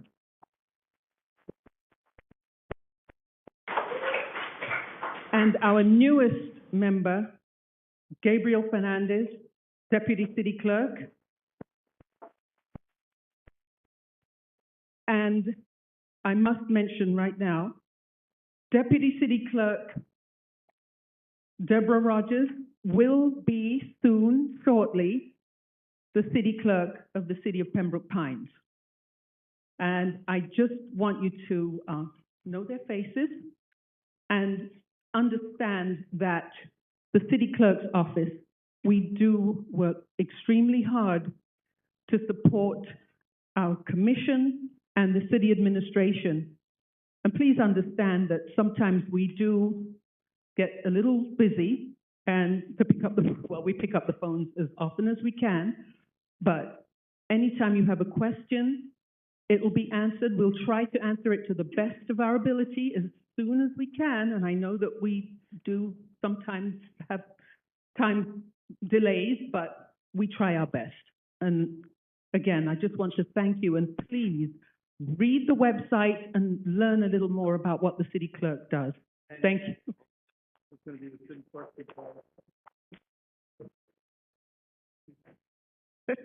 That as well, because I'm retiring. Okay.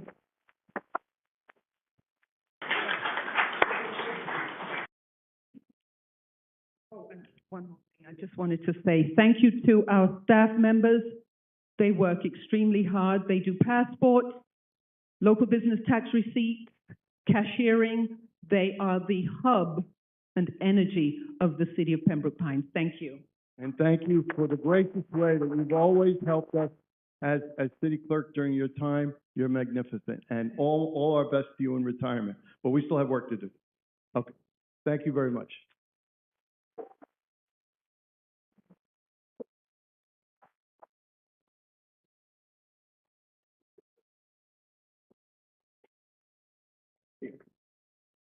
Well done.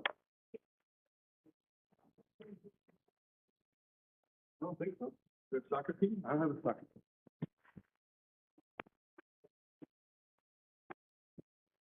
Soccer team?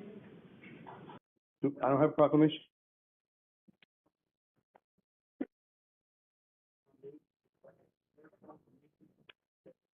I don't have it.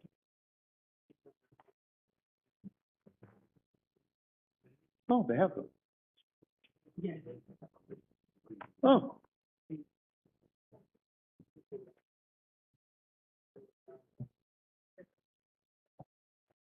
I forgot the soccer team.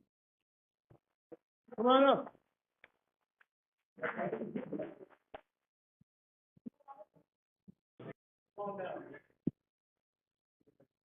There's a lot going on.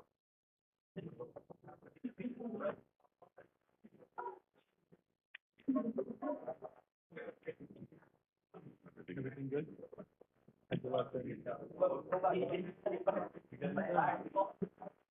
I got it right here.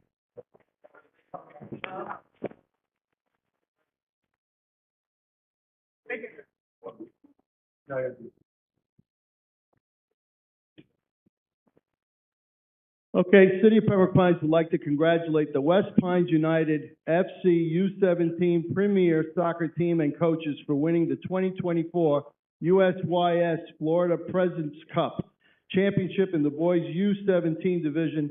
I, as Mayor Angelo Castillo, along with the City Commission, do hereby offer our sincere congratulations to you on your win and wish you continued success in the regional this summer. And I'm going to read some names. You may find them familiar. Tyler Cabrera, Christopher Carroz, Fabrizio Cioffi. Is that correct, Cioffi? Say that. Angelo D'Alessandro, Gabriel Eliaman, Adam Garcia, Santiago Hernandez, Diego Leon, Aaron Lugo, Nicholas Lai, Justin Patel, Jaden Pena, Juan Ramos, Noam Ross, Alexander Sanchez, Ariaman Subramanian. Is that close?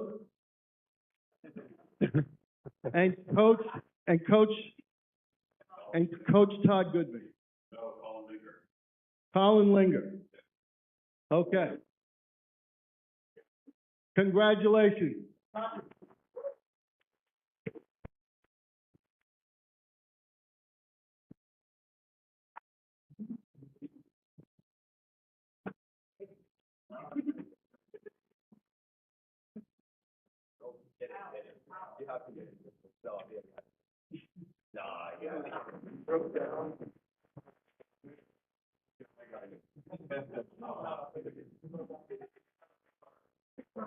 Whoever said that, Israel. Congratulations.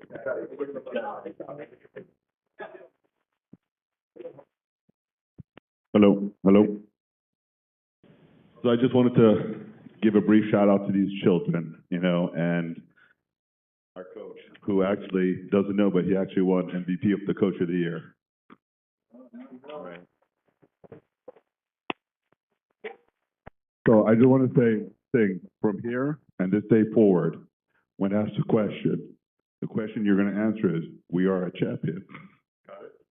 So who are we? We are a champion. Who are we? These are the state champions of Florida, guys. Florida. Congratulations. You make us proud. Thank you very much.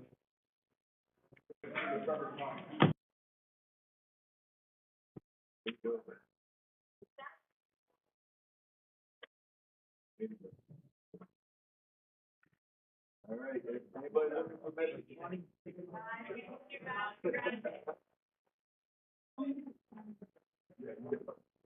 Thank you very, very much. Okay, now we have Eric's Consultants that's going to make a presentation. Thank you, Marlene. Thanks.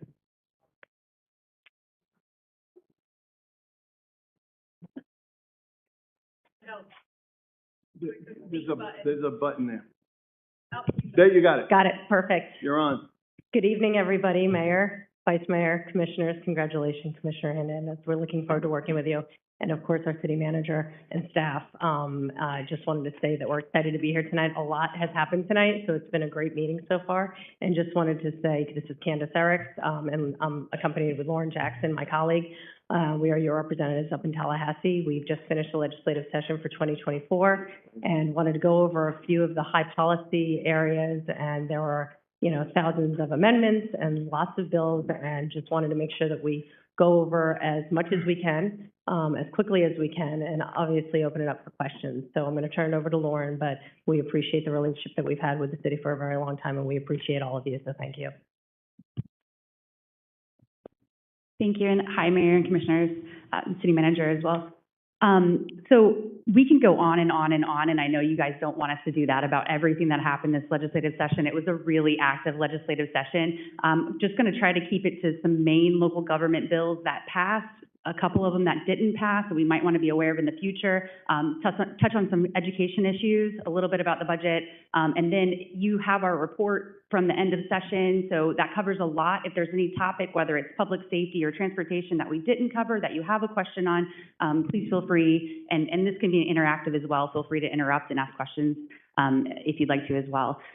So as we mentioned, it was a very active session. They did pass a $117 billion budget, and included in that was $400,000 for the Pembroke Pines Utilities EOC. And we want to thank Representative Robinson and Senator Book for working with us on that. They were the sponsors, and the budget has not yet been sent to the governor, so we are still waiting on that. We have had several meetings with the governor's office, asking him to please protect that funding. So it's not completely set in stone. We're still waiting on the budget to be sent, but hopefully we'll be able to see that $400,000. Then moving into policy, the main focus, the Senate President's biggest priority this year was the Live Healthy initiative, which really addressed workforce shortages in the healthcare sector. And then the Speaker's number one priority this year was the online protections for minors. That's the one that bans social media accounts for children 14 and under, and then 14 and 15 with parental permission can have a social media account. Then getting into the local government bills of import. So I'm going to start off with vacation rentals because that bill did pass after we've successfully been able to battle that bill for several years now. Ever since 2013, they have been attempting at taking back more and more of the local authority that we have. The bill that passed, they barely passed. It was one of the closest votes that we had in the House, 50 to 61. That bill, it will preempt your local ordinance that was passed after 2011, and it will replace it with a one-size-fits-all regulatory scheme that is prescribed by the state and very limited in what you can and cannot do. Because we did get so much opposition, the good part about that is there are a lot of governor's allies who were on our side of the vote, and they've already approached the governor. He's already heard from a lot of his allies that are on our side asking him to veto this. And we do know that he leans sympathetically towards local control on this particular issue. So it is our hope that he will be vetoing that. It has not been sent to him yet. Once it's sent to him, he'll have 14 days to act or not act. Once that happens, we'll be sure that everybody is aware when that bill gets sent to him, so that you're aware of where we are with that process. But we're hopeful, we're cautiously optimistic about the veto. But we would encourage anybody who does care about the vacation rental ordinance in the city to please write it into the governor's office and ask him for that veto. Then moving on, there was a bill dealing with unauthorized public camping and sleeping. This was a major priority of incoming leadership, not the most immediate incoming leadership, but down the line. And this bill, essentially, it would make it illegal to sleep in public if you're not in your car, and you don't have a permit and you're not in an authorized place, then it would allow local governments to establish an area that would need to be approved by DCF, where you could issue a temporary permit to individuals to sleep there. It requires access to running water, behavioral health services, security, and the like. So there's some very specific parameters it has to meet to be approved by DCF. And then again, it's only for 1 year.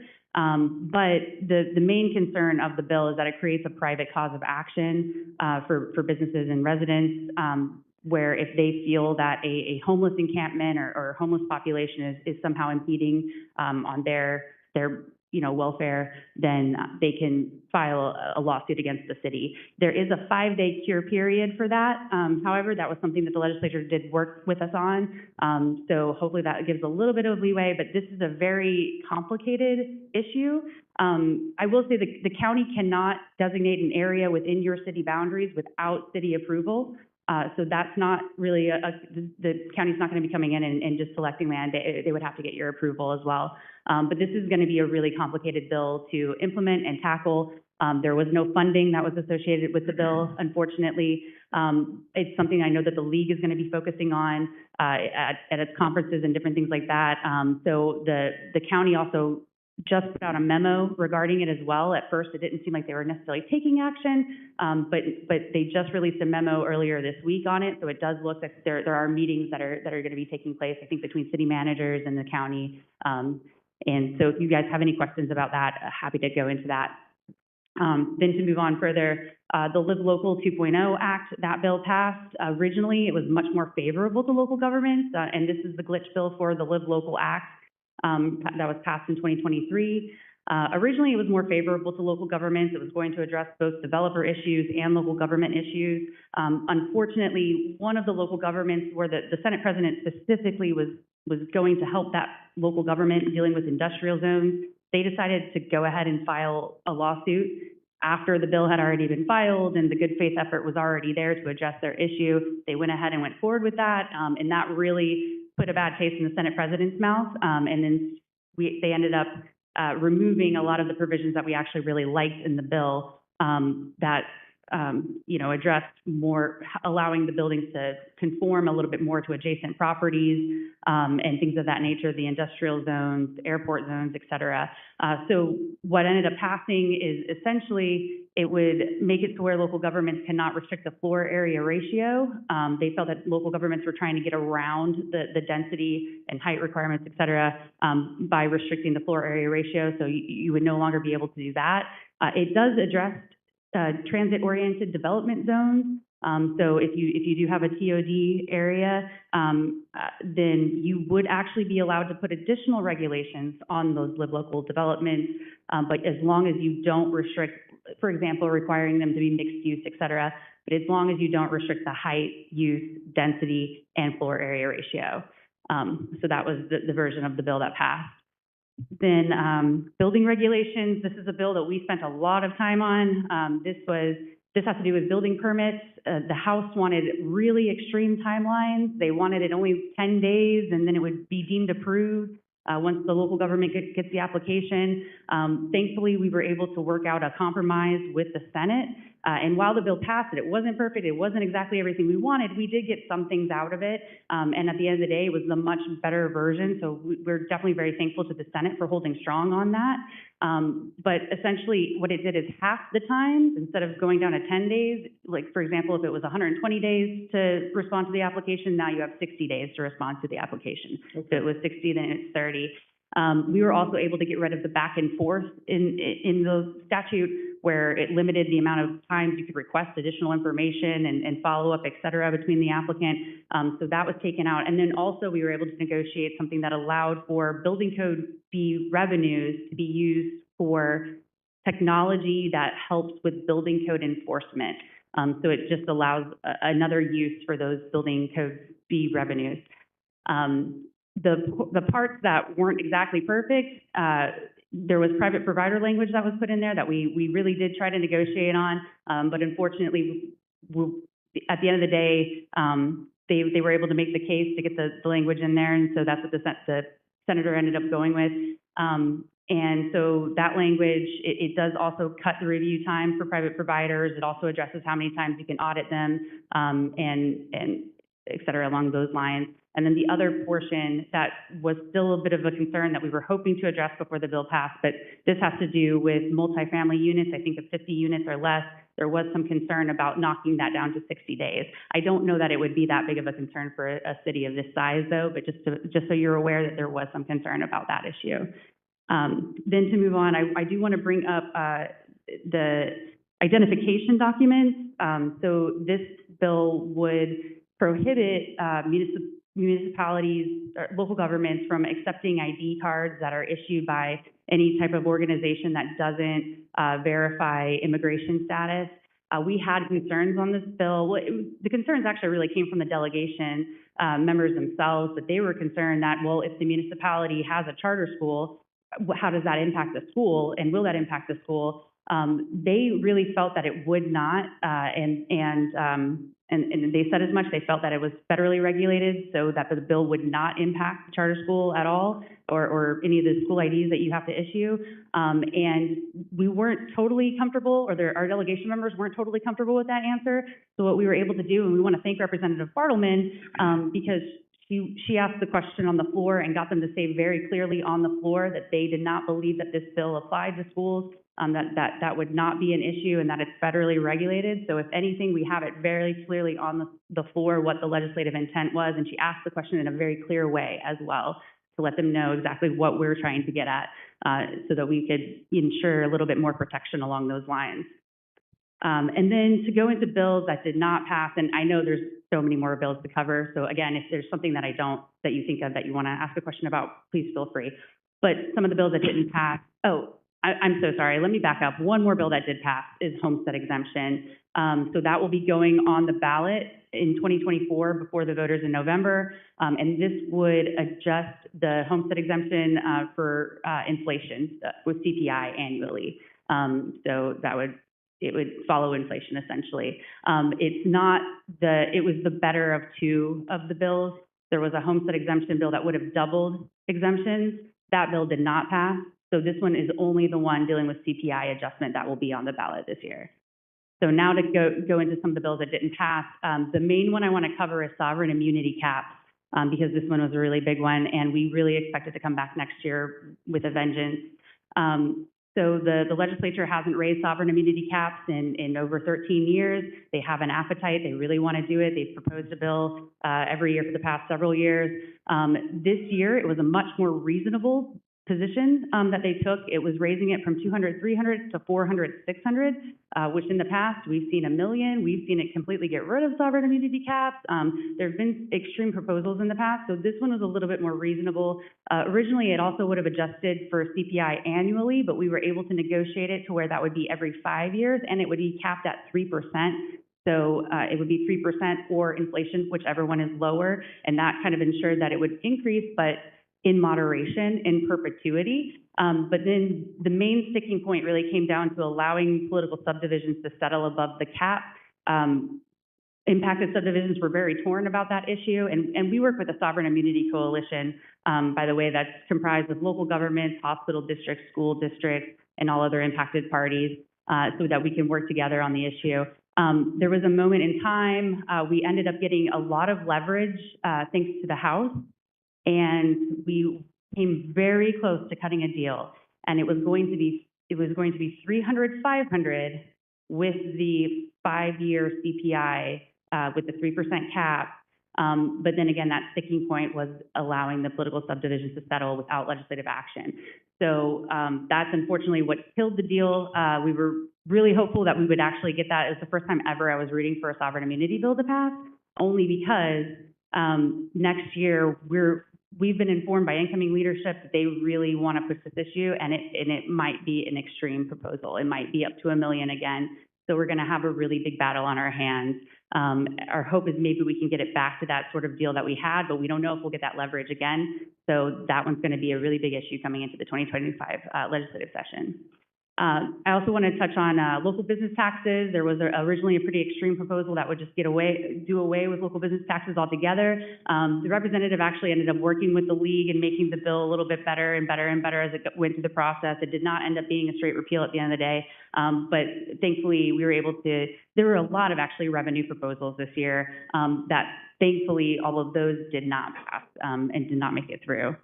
Just quickly on education, not a ton happened in education this year. There was a budget conforming bill that does impact the lab school, but not in a negative way. We were able to get a lot of our questions answered by committee staff. And I really want to give a shout out to Jonathan. He's been really fantastic. Ever since last year with the capital outlay bill that we worked on, we formed a really great relationship with committee staff, education committee staff, and they actually ask us questions constantly about, hey, how does the Pembroke Pines charter school system work in this way? And we reach out to Jonathan answers immediately, and we get that to the staff. So we've really built a really valuable relationship through that avenue. And with that, I know we want to wrap it up. Wonderful presentation. You all worked so hard for us, and we're very, very thankful to you. Commissioners, any questions? Commissioner Schwartz.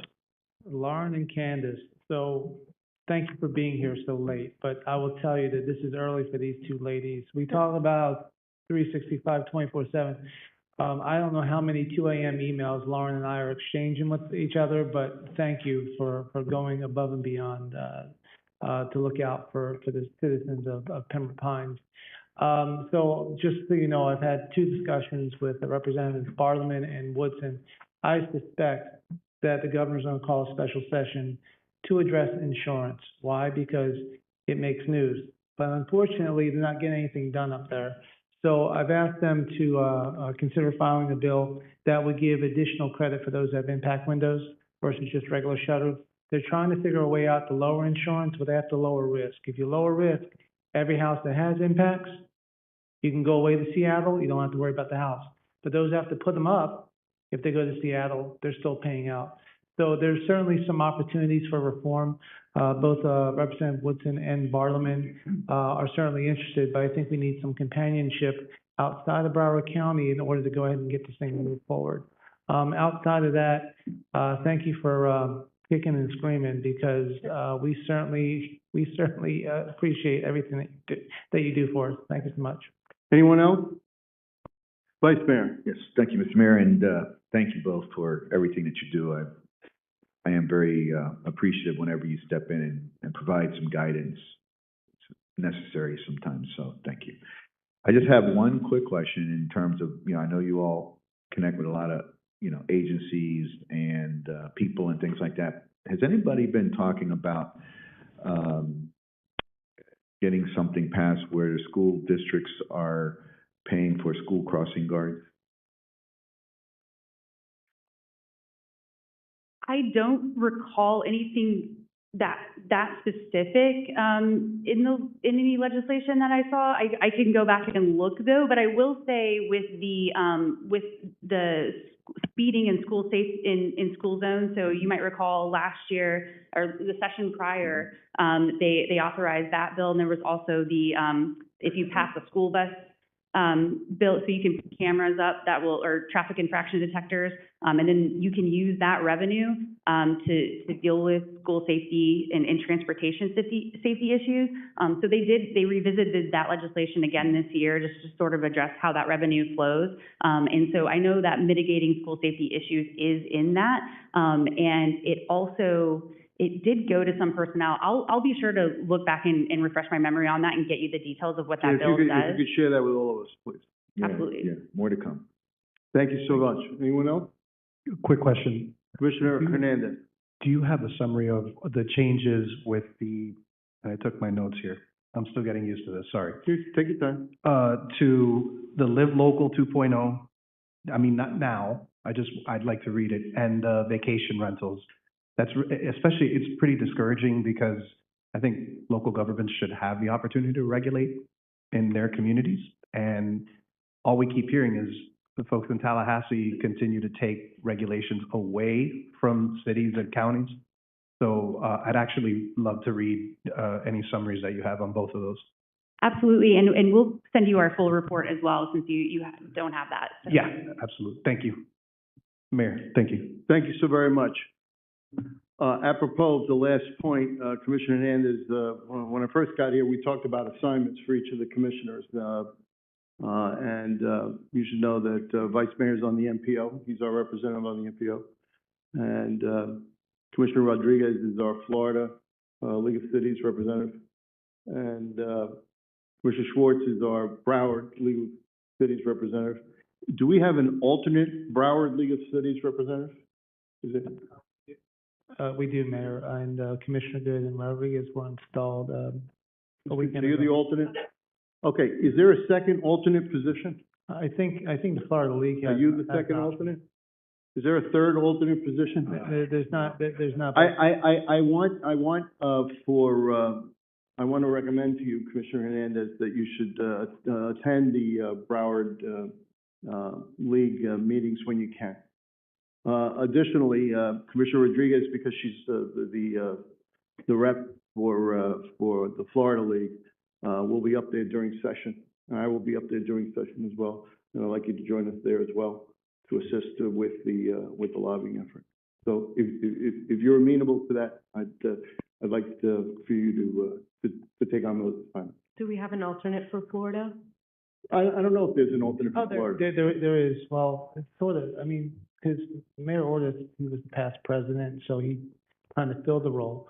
But generally, I've always thought it was appropriate that whoever a mayor was, that they were, there on behalf of the city. But then you have, don't take this wrong, the grunt work that has to go from door to door to try to get the legislative. I think we need an alternate, because I don't think Tallahassee is an alternate for what? For the Florida League, to this Commissioner Rodriguez. Well, then I will propose Commissioner Hernandez as the alternate for the Florida League. Is that fair? Yeah, I think that works. It Okay. kind of spreads the load. In that regard, Thank you. when we're up in Tallahassee, you can join us, and then you have some colleagues to meet here in Broward during your time with us. So let's start there. Thank you all. Additionally, I would ask you, if you could, to work with the city manager on, let's do a review of the communications program here and if you have any particular recommendations regarding that, please bring them back, okay? Is that fair? Thank you very, very much. Madam Clerk, items at the request of the public. Mayor, there were no items at the request of the public. However, Okay. there were some forms that were submitted to discuss items that are on the agenda. Well, let's hold those items until the agenda item comes up. Commission auditor report, None, Mayor. appeals of the Board of Adjustment decisions, None, Mayor. announcements of board appointments.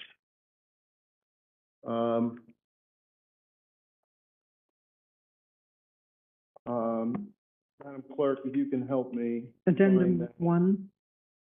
Addendum 1? Oh, here it is. So, Commissioners, as I promised you, I went through the file together with, is this just for the Board of Adjustment one, or were there others, Marlene? Board of Adjustment, alternate board member. That's the only one Yes. that we're appointing tonight? Wasn't there a list? There was a list in the previous agenda, Mayor. Okay, but We've had did several they appointments. include the alternates that we met about? We'll do that at the next meeting? Yes, Mayor. Okay, I hereby appoint Heidi Jones to the Board of Adjustment as a mayoral citywide alternate member. Ms. Jones is here. Will you come forward and say hello? Mayor, who's the outgoing? Who is the outgoing for There was a vacancy. Was it vacant? Yeah. Yes.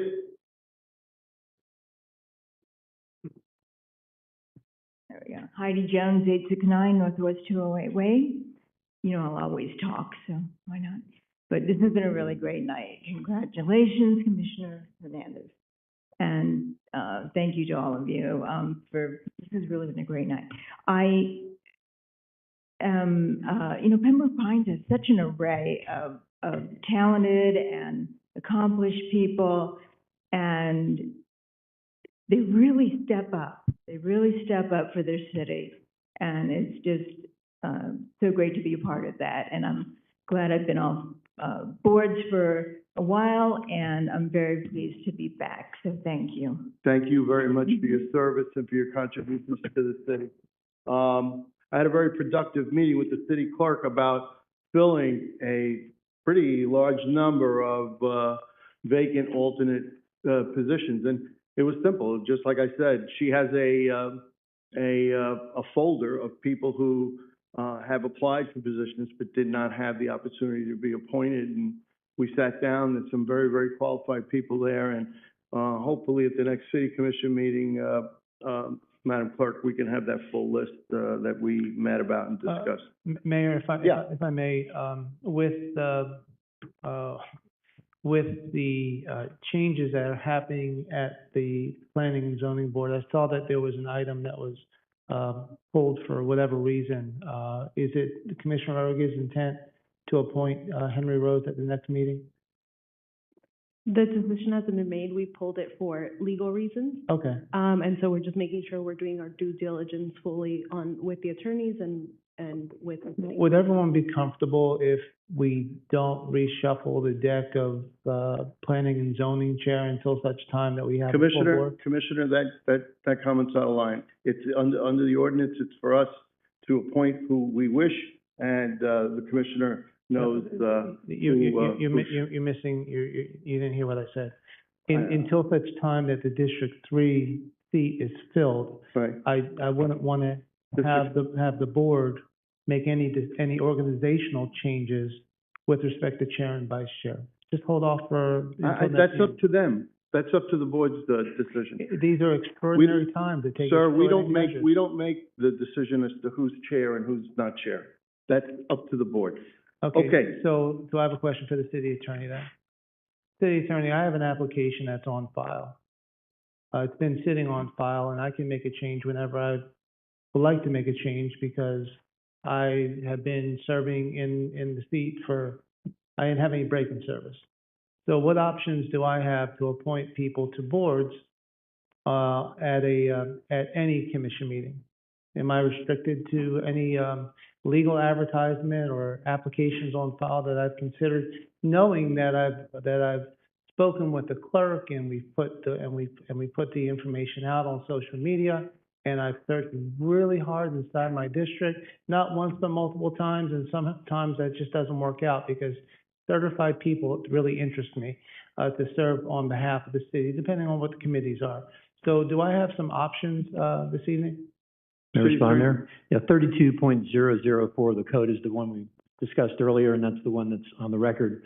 And basically what it tells us that each commissioner, which includes yourself, of course, shall appoint one applicant who is a resident of their district to serve on each of the city's advisory boards. If no applications are received from a particular district, the commissioner representing that district shall use reasonable efforts to locate a resident within that district that is willing to serve. Such efforts may include requesting the city clerk to re-advertise the open position to a particular advisory board, and if no residents within a particular district are willing or able to serve on a city advisory board, the commissioner representing that district may consider applicants from outside of the district to fill a position on the advisory board. And that's the provision in the code that refers to appointments within the district and appointments that may come outside the district as well. Oh, yes, City Attorney, I can make an appointment tonight. The answer is that although it's not on the agenda, the answer is that if the qualifications are met, correct? Yeah, and those are the two components. First of all, advertising is the critical issue, or re-advertising as the case may be, which is a technical issue that was affected Commissioner Rodriguez's decision to look at that issue. The second aspect of which is the preference for within the district, but the end result is if you don't have anybody in the district, you can look outside as the code provides. Okay, so on a temporary basis, I'm going to appoint Henry Rose to the District 2 seat for the Planning and Zoning Board. Do you have a vacancy there? I'm making a change. Did you advertise it? Yeah. Does he live in your district? Does who live in the district? Mr. Rose? Mr. Rose does not live in the district. So I've did looked you get within any the district. applications? I've reviewed everything, I've searched, and, I'm ready to go. Madam Clerk, did you advertise a vacancy for District Two, Planning and Zoning? Since the election, we've had several re-applications, but we have made best efforts to advertise. I'm asking you, did you advertise for District Two, Planning and Zoning? No. Okay, so under the ordinance, you have to advertise. And if people from your district apply, you have to consider them. And if people from your district don't apply, then you have to make your best efforts to appoint someone from within your district. And after having done all of that, you can't seem to find someone from your district to serve on a board, then you may consider someone from the outside. That's the way the ordinance reads. Oh, I heard the city attorney, Okay, that's exactly what he said. So when I was, reelected, the clerk notified all of my applicants to reapply as part of the advertising. I just purpose. asked her if Is that- she applied, if she advertised for District Every one of Two, my board members P and Z, and she received said no. a reapplication process. I'll tell you what, why don't you meet with the clerk and bring back an item the way we always do it on the agenda? Well, I'm and make doing your it, I'm appointment. doing it now, Mayor. Well, clerk- I'm gonna find it out of order. So what you need to do is you need to bring it back onto the agenda in the regular process. Thank you. Okay, I'll challenge the chair Okay. because this is a district. go ahead and challenge the chair. Is there a second? This is a district decision. This is not Okay, a mayoral. go ahead and challenge the chair. I believe that your motion is out of order, so challenge the It's chair. not a Is there motion, second? it's an appointment. Okay, There's sir, no that's it. requirement. There's no second, requirement- we're moving on. Mayor, there's no requirement for a Sir, motion we're to moving appoint. on. You Thank can you. move on as much as you Sir, want, but I'm appointing. I'm gonna tell you now. You're gonna toss me If you- out? Please don't bring it to that. I'm asking you to stop interfering with the agenda. We're moving on. Well, I'm asking you I'm not gonna to tell you the interfere. last time. Please don't interfere with the agenda. We're interference moving with the on. ability to appoint. Will you please escort the commissioner out for the rest of the evening?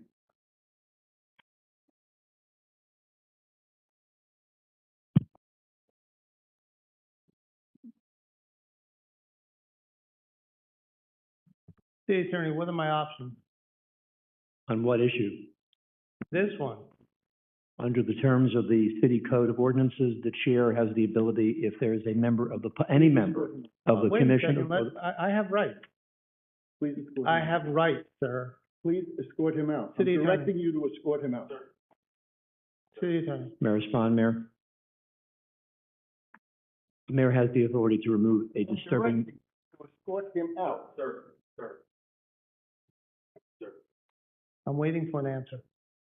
the mayor has the ability under the city code to remove a member of the public or a member of the dais, any person in the room who's disturbing a meeting and interrupting the flow of public business. Please leave, sir. Okay, moving on with the agenda, consent items. So we have before us item 1, 2, 3, 4, 5, 6, 7, 8, 9, 10, 11, 12, 13. What is your pleasure, Commissioner? I'd like to pull item number 12. Mr. Mayor. 12, Commissioner Good. I'm not pulling anything. Commissioner Hernandez, anything? No. Thank you very much. I'll entertain a motion for, the consent agenda except for item 12. Is there a motion? Motion to move forward. Is there a second? Second, Mr. Mayor. A motion's been made and seconded. Is there any discussion? Any from the public? Okay, all those in favor say aye. Aye. Any opposed? Motion passes unanimously. City Attorney, quasi judicial agenda, none. Ordinance and resolution, second reading ordinances. Number 14, you may read. Yes, Mayor, if you'll let me read that ordinance into the record, there is a proposal or a request by administration to defer the item to the June 5th meeting. that the item has been advertised under state law with the change in legislation last year by notifying the public that the matter has been transitioned to the meeting of the 5th of June. There will not need to be an item for re-advertising. City Attorney, excuse me, I neglected to go to item 12. Commissioner Good, item 12, if you'll read. Thank you, Mr. Mayor. Item number 12 is motion to award IFB number PSCN 2401 traffic signal installation at Palm Avenue and Southwest 7th Street to the most responsible bidder, Weekly Asphalt Paving Incorporated, in amount not to exceed $999,553.58, which includes the cost to provide payment and performance bonds in the amount of $12,325 and an owner contingency in the amount of $68,527.58. Is there a second? I'll second the item. So, thank you, Mr. Mayor. I'm very excited and happy to finally see this item get approved. I know that we've spent quite a number of years trying to finally get a signalized light at Palm Avenue and 7th. I just have a few questions so that I may talk to our constituents in regards to when they can expect certain things to happen. For instance, now that we are making the award, when do we anticipate mobilization where we actually see activity happening out in that intersection? And at the same time, when are we anticipated that this project is going to be complete, where the light will be operative? Mr. Dodge? Mr. Kennedy is coming up. He'll provide you with that information.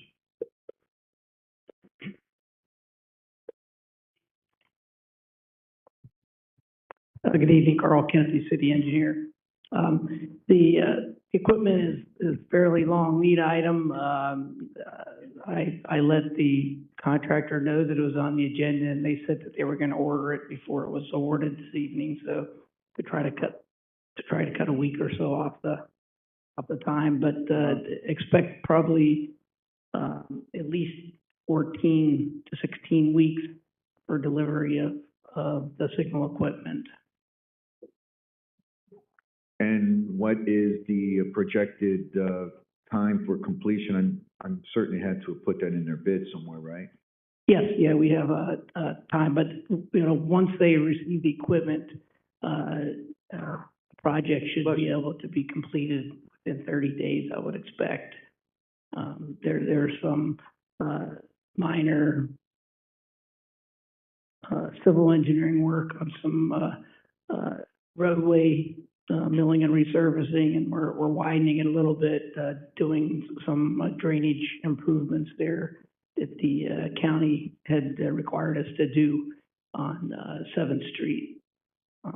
So they'll be doing, I would imagine, all that at once, because when they finish milling and resurfacing the intersection and doing the pavement markings, they would want to do that at one time.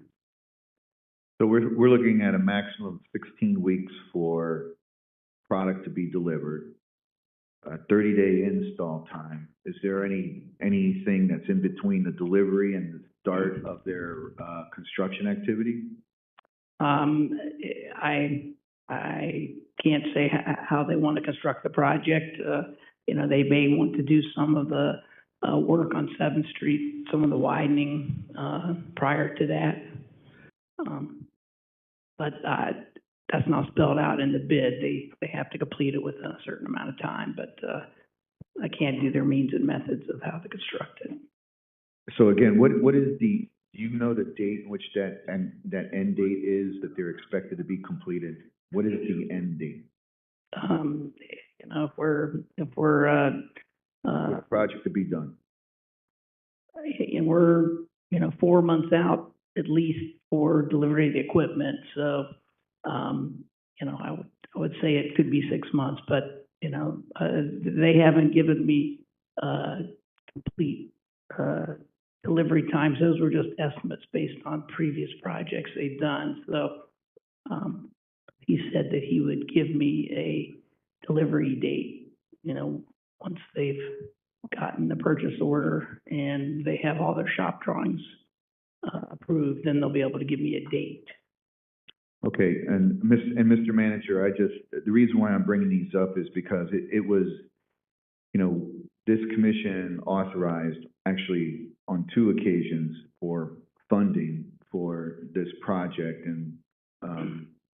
and then, of course, there was the wait for the Broward County to give a blessing. The county gave their blessing nearly a year ago, and we're still waiting for this light to be installed. So I would ask that there is a little bit extra effort in ensuring that there's no more delay in terms of activity, to ensure that we're doing everything we possibly can in order to see that light go up. Because, when we start telling our constituents, I don't want to be saying, like we have been, oh, your lights got funded 3 years ago. Oh, your lights got approved by Broward County over a year ago. So there's a lot of expectation because that intersection continues to become more and more aggressive. One last thing is, in the end, the county then takes operating and maintenance responsibilities for this light. Is that correct? They control the signal. Okay. Is there anything that they're going to throw in the mix? No, I mean, they'll take care of operation of the signal once we give it to them at the end. All right. I'm just asking all the questions because, again, I would like to be accurate in the statements that I make to our constituents. Thank you. But I'll let you know when they give me Thank you both. Any further questions on the item? One potentially dumb question, by the way. When it says on the item, Mr. Manager, the project is funded from contributions from developers, do you mean impact fees? I guess you could call them impact fees, but it's developers who have requested work and we requested money from them to contribute to the light. And that's what happened. Originally, it was supposed to be $300,000, then it went to $500,000. The delays now has brought this project up to almost $1 million. Okay, thank you. Vice Mayor, you had another question? Yes, sir. I'm sorry. There was one other thing that I meant to ask about. So, as far as, and maybe this is something that can be actually enhanced a little bit in the conversation you had earlier with Commissioner Hernandez. But, it's about advertising or notifying the residents. In some cities, one of the things that they do is when they have substantial projects going up, they put up a nice big board that says, project coming, funded by whatever, and then they, give, specific information. So that way, I think we should probably be doing that from now on going forward. And this could be the first project where we can get one of those billboard sign type of things up that says, project coming, and that way everybody that drives in that intersection will know that finally something's actually really happening. Mr. Manager, what do you think? We can do that, Mayor. When we did the GO bonds, we did that on every project, but the traditional projects that we do, we haven't, but we certainly can implement that. Commissioners, what do you think? I love that idea. I was just gonna say, I feel like that for a project that large should be standard. Yeah. Something along the lines of what the Vice Mayor was saying, but maybe your taxpayer dollars at work, something that shows the community physically, this is getting done. I absolutely love that idea. Thank you. I think by consensus, City Manager, you have some direction on that to unfold that. Thank you very much, Vice Mayor, for that idea. Anything further on 12? Seeing none, all those in favor, say aye. Aye. Any opposed? Let it show carries unanimously. I'm sorry, Mr. City Attorney, number 14. Thank you, Mayor and Commission. For the record, item number 14 is a motion to adopt proposed ordinance number 2024-02 on second and final reading and as publicly advertised.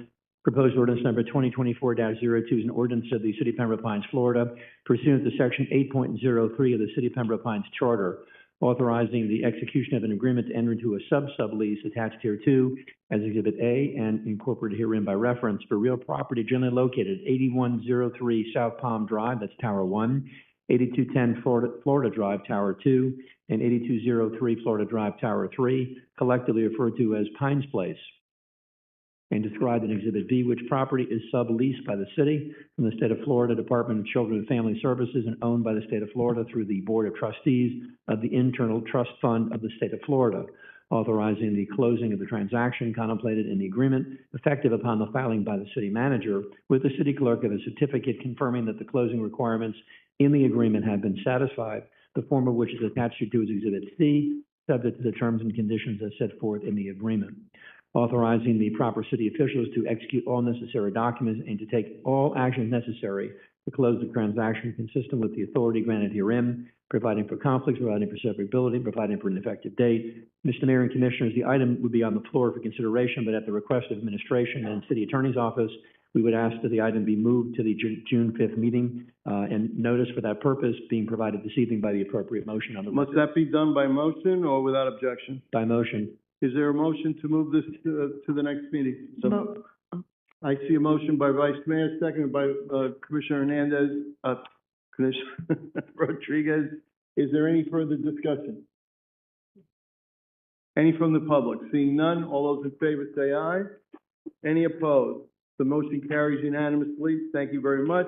Number 15. Thank you, Mr. Mayor and Commissioner. Number 15 for the record, the resolution. It's a motion to adopt proposed resolution number 2024-R-11, which is a resolution of the City Commission of the City of Pembroke Pines, Florida, approving the city's action plan for community development block grant, that's the CDBG program for the year 2024, directing the city manager to submit the action plan to the United States Department of Housing and Urban Development, including any amendments thereto, and authorizing the city manager to execute all required documents, providing for conflict severability, and providing for an effective date. Resolution number 15 on the floor. Is there a motion? Motion to approve. A motion made by the Vice Mayor. Is there a second? Seconded by Commissioner Hernandez. Any discussion? Any from the public? All those in favor say aye. Aye. Any opposed? So the motion carries unanimously. For the record, Thank you Mayor and very Commissioner, much. the permit number is 3864, and also for the record, this is the amended resolution which is supplemented in the revised agenda that was published today and reflects the intentions of the city in connection with this program. Thank you very much. Item number 16. Thank you, Mayor and Commissioner. Number 16 is a motion to adopt proposed resolution number 2024-R-15, which is a resolution of the City Commission of the City of Pembroke Pines, Florida, approving a grant from the Urban Area Security Initiative, better known as UASI, the grant program for fiscal year 2023, through the State of Florida Division of Emergency Management for the benefit of the Fort Lauderdale UASI, comprised of various county and municipal entities, including the City of Pembroke Pines. Authorizing the execution of a memorandum of agreement between the City of Miami as the sponsoring agency and the City of Pembroke Pines as a participating agency, which provides for the use of the City of Pembroke Pines' share of the grant proceeds, providing for conflict severability, providing for an effective date. On the floor, Mayor, for Is there a consideration. motion? Motion approved. Vice Mayor moves the motion. Is there a second? Second. Seconded by Commissioner Hernandez. Any discussion on the item? Any Mayor, from the just- public? Mayor, Yes. just a quick question. The total amount is what? What's the total amount, Mr. Manager? Let me get it for you. I promise I'll get better at this. I'm No, just it's looking okay. for the cost. And the, You're doing fine. let me get you the amount. It is,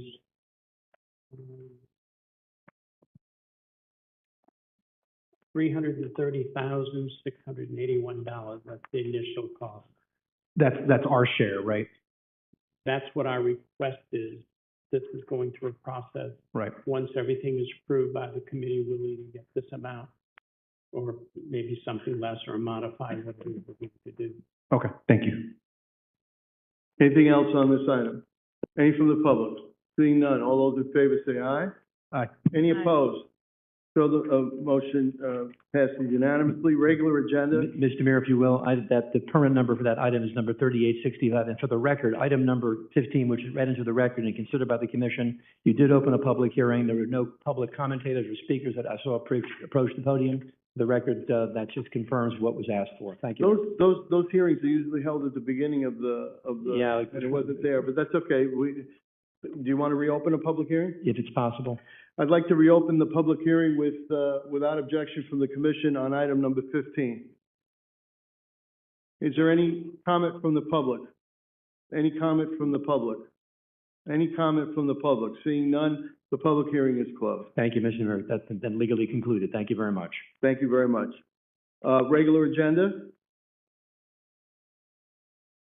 No items? There are no items, Mayor. Reports of the league representatives? Anything from the league representatives? Okay.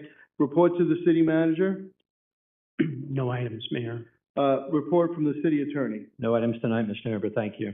Okay, there's no commission items. Item 17, without objection, will be laid over to the next meeting. Is there any old business? New business? Commissioner Hernandez, welcome again, and, Thank you. good serving with you, okay? Thank you very much. The meeting is adjourned. Pretty good. I did not enjoy that. That's pretty good, before 9 o'clock.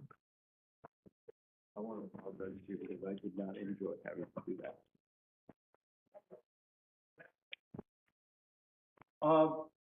Sign up here, came up to the people on stage. So she told me that your items were for.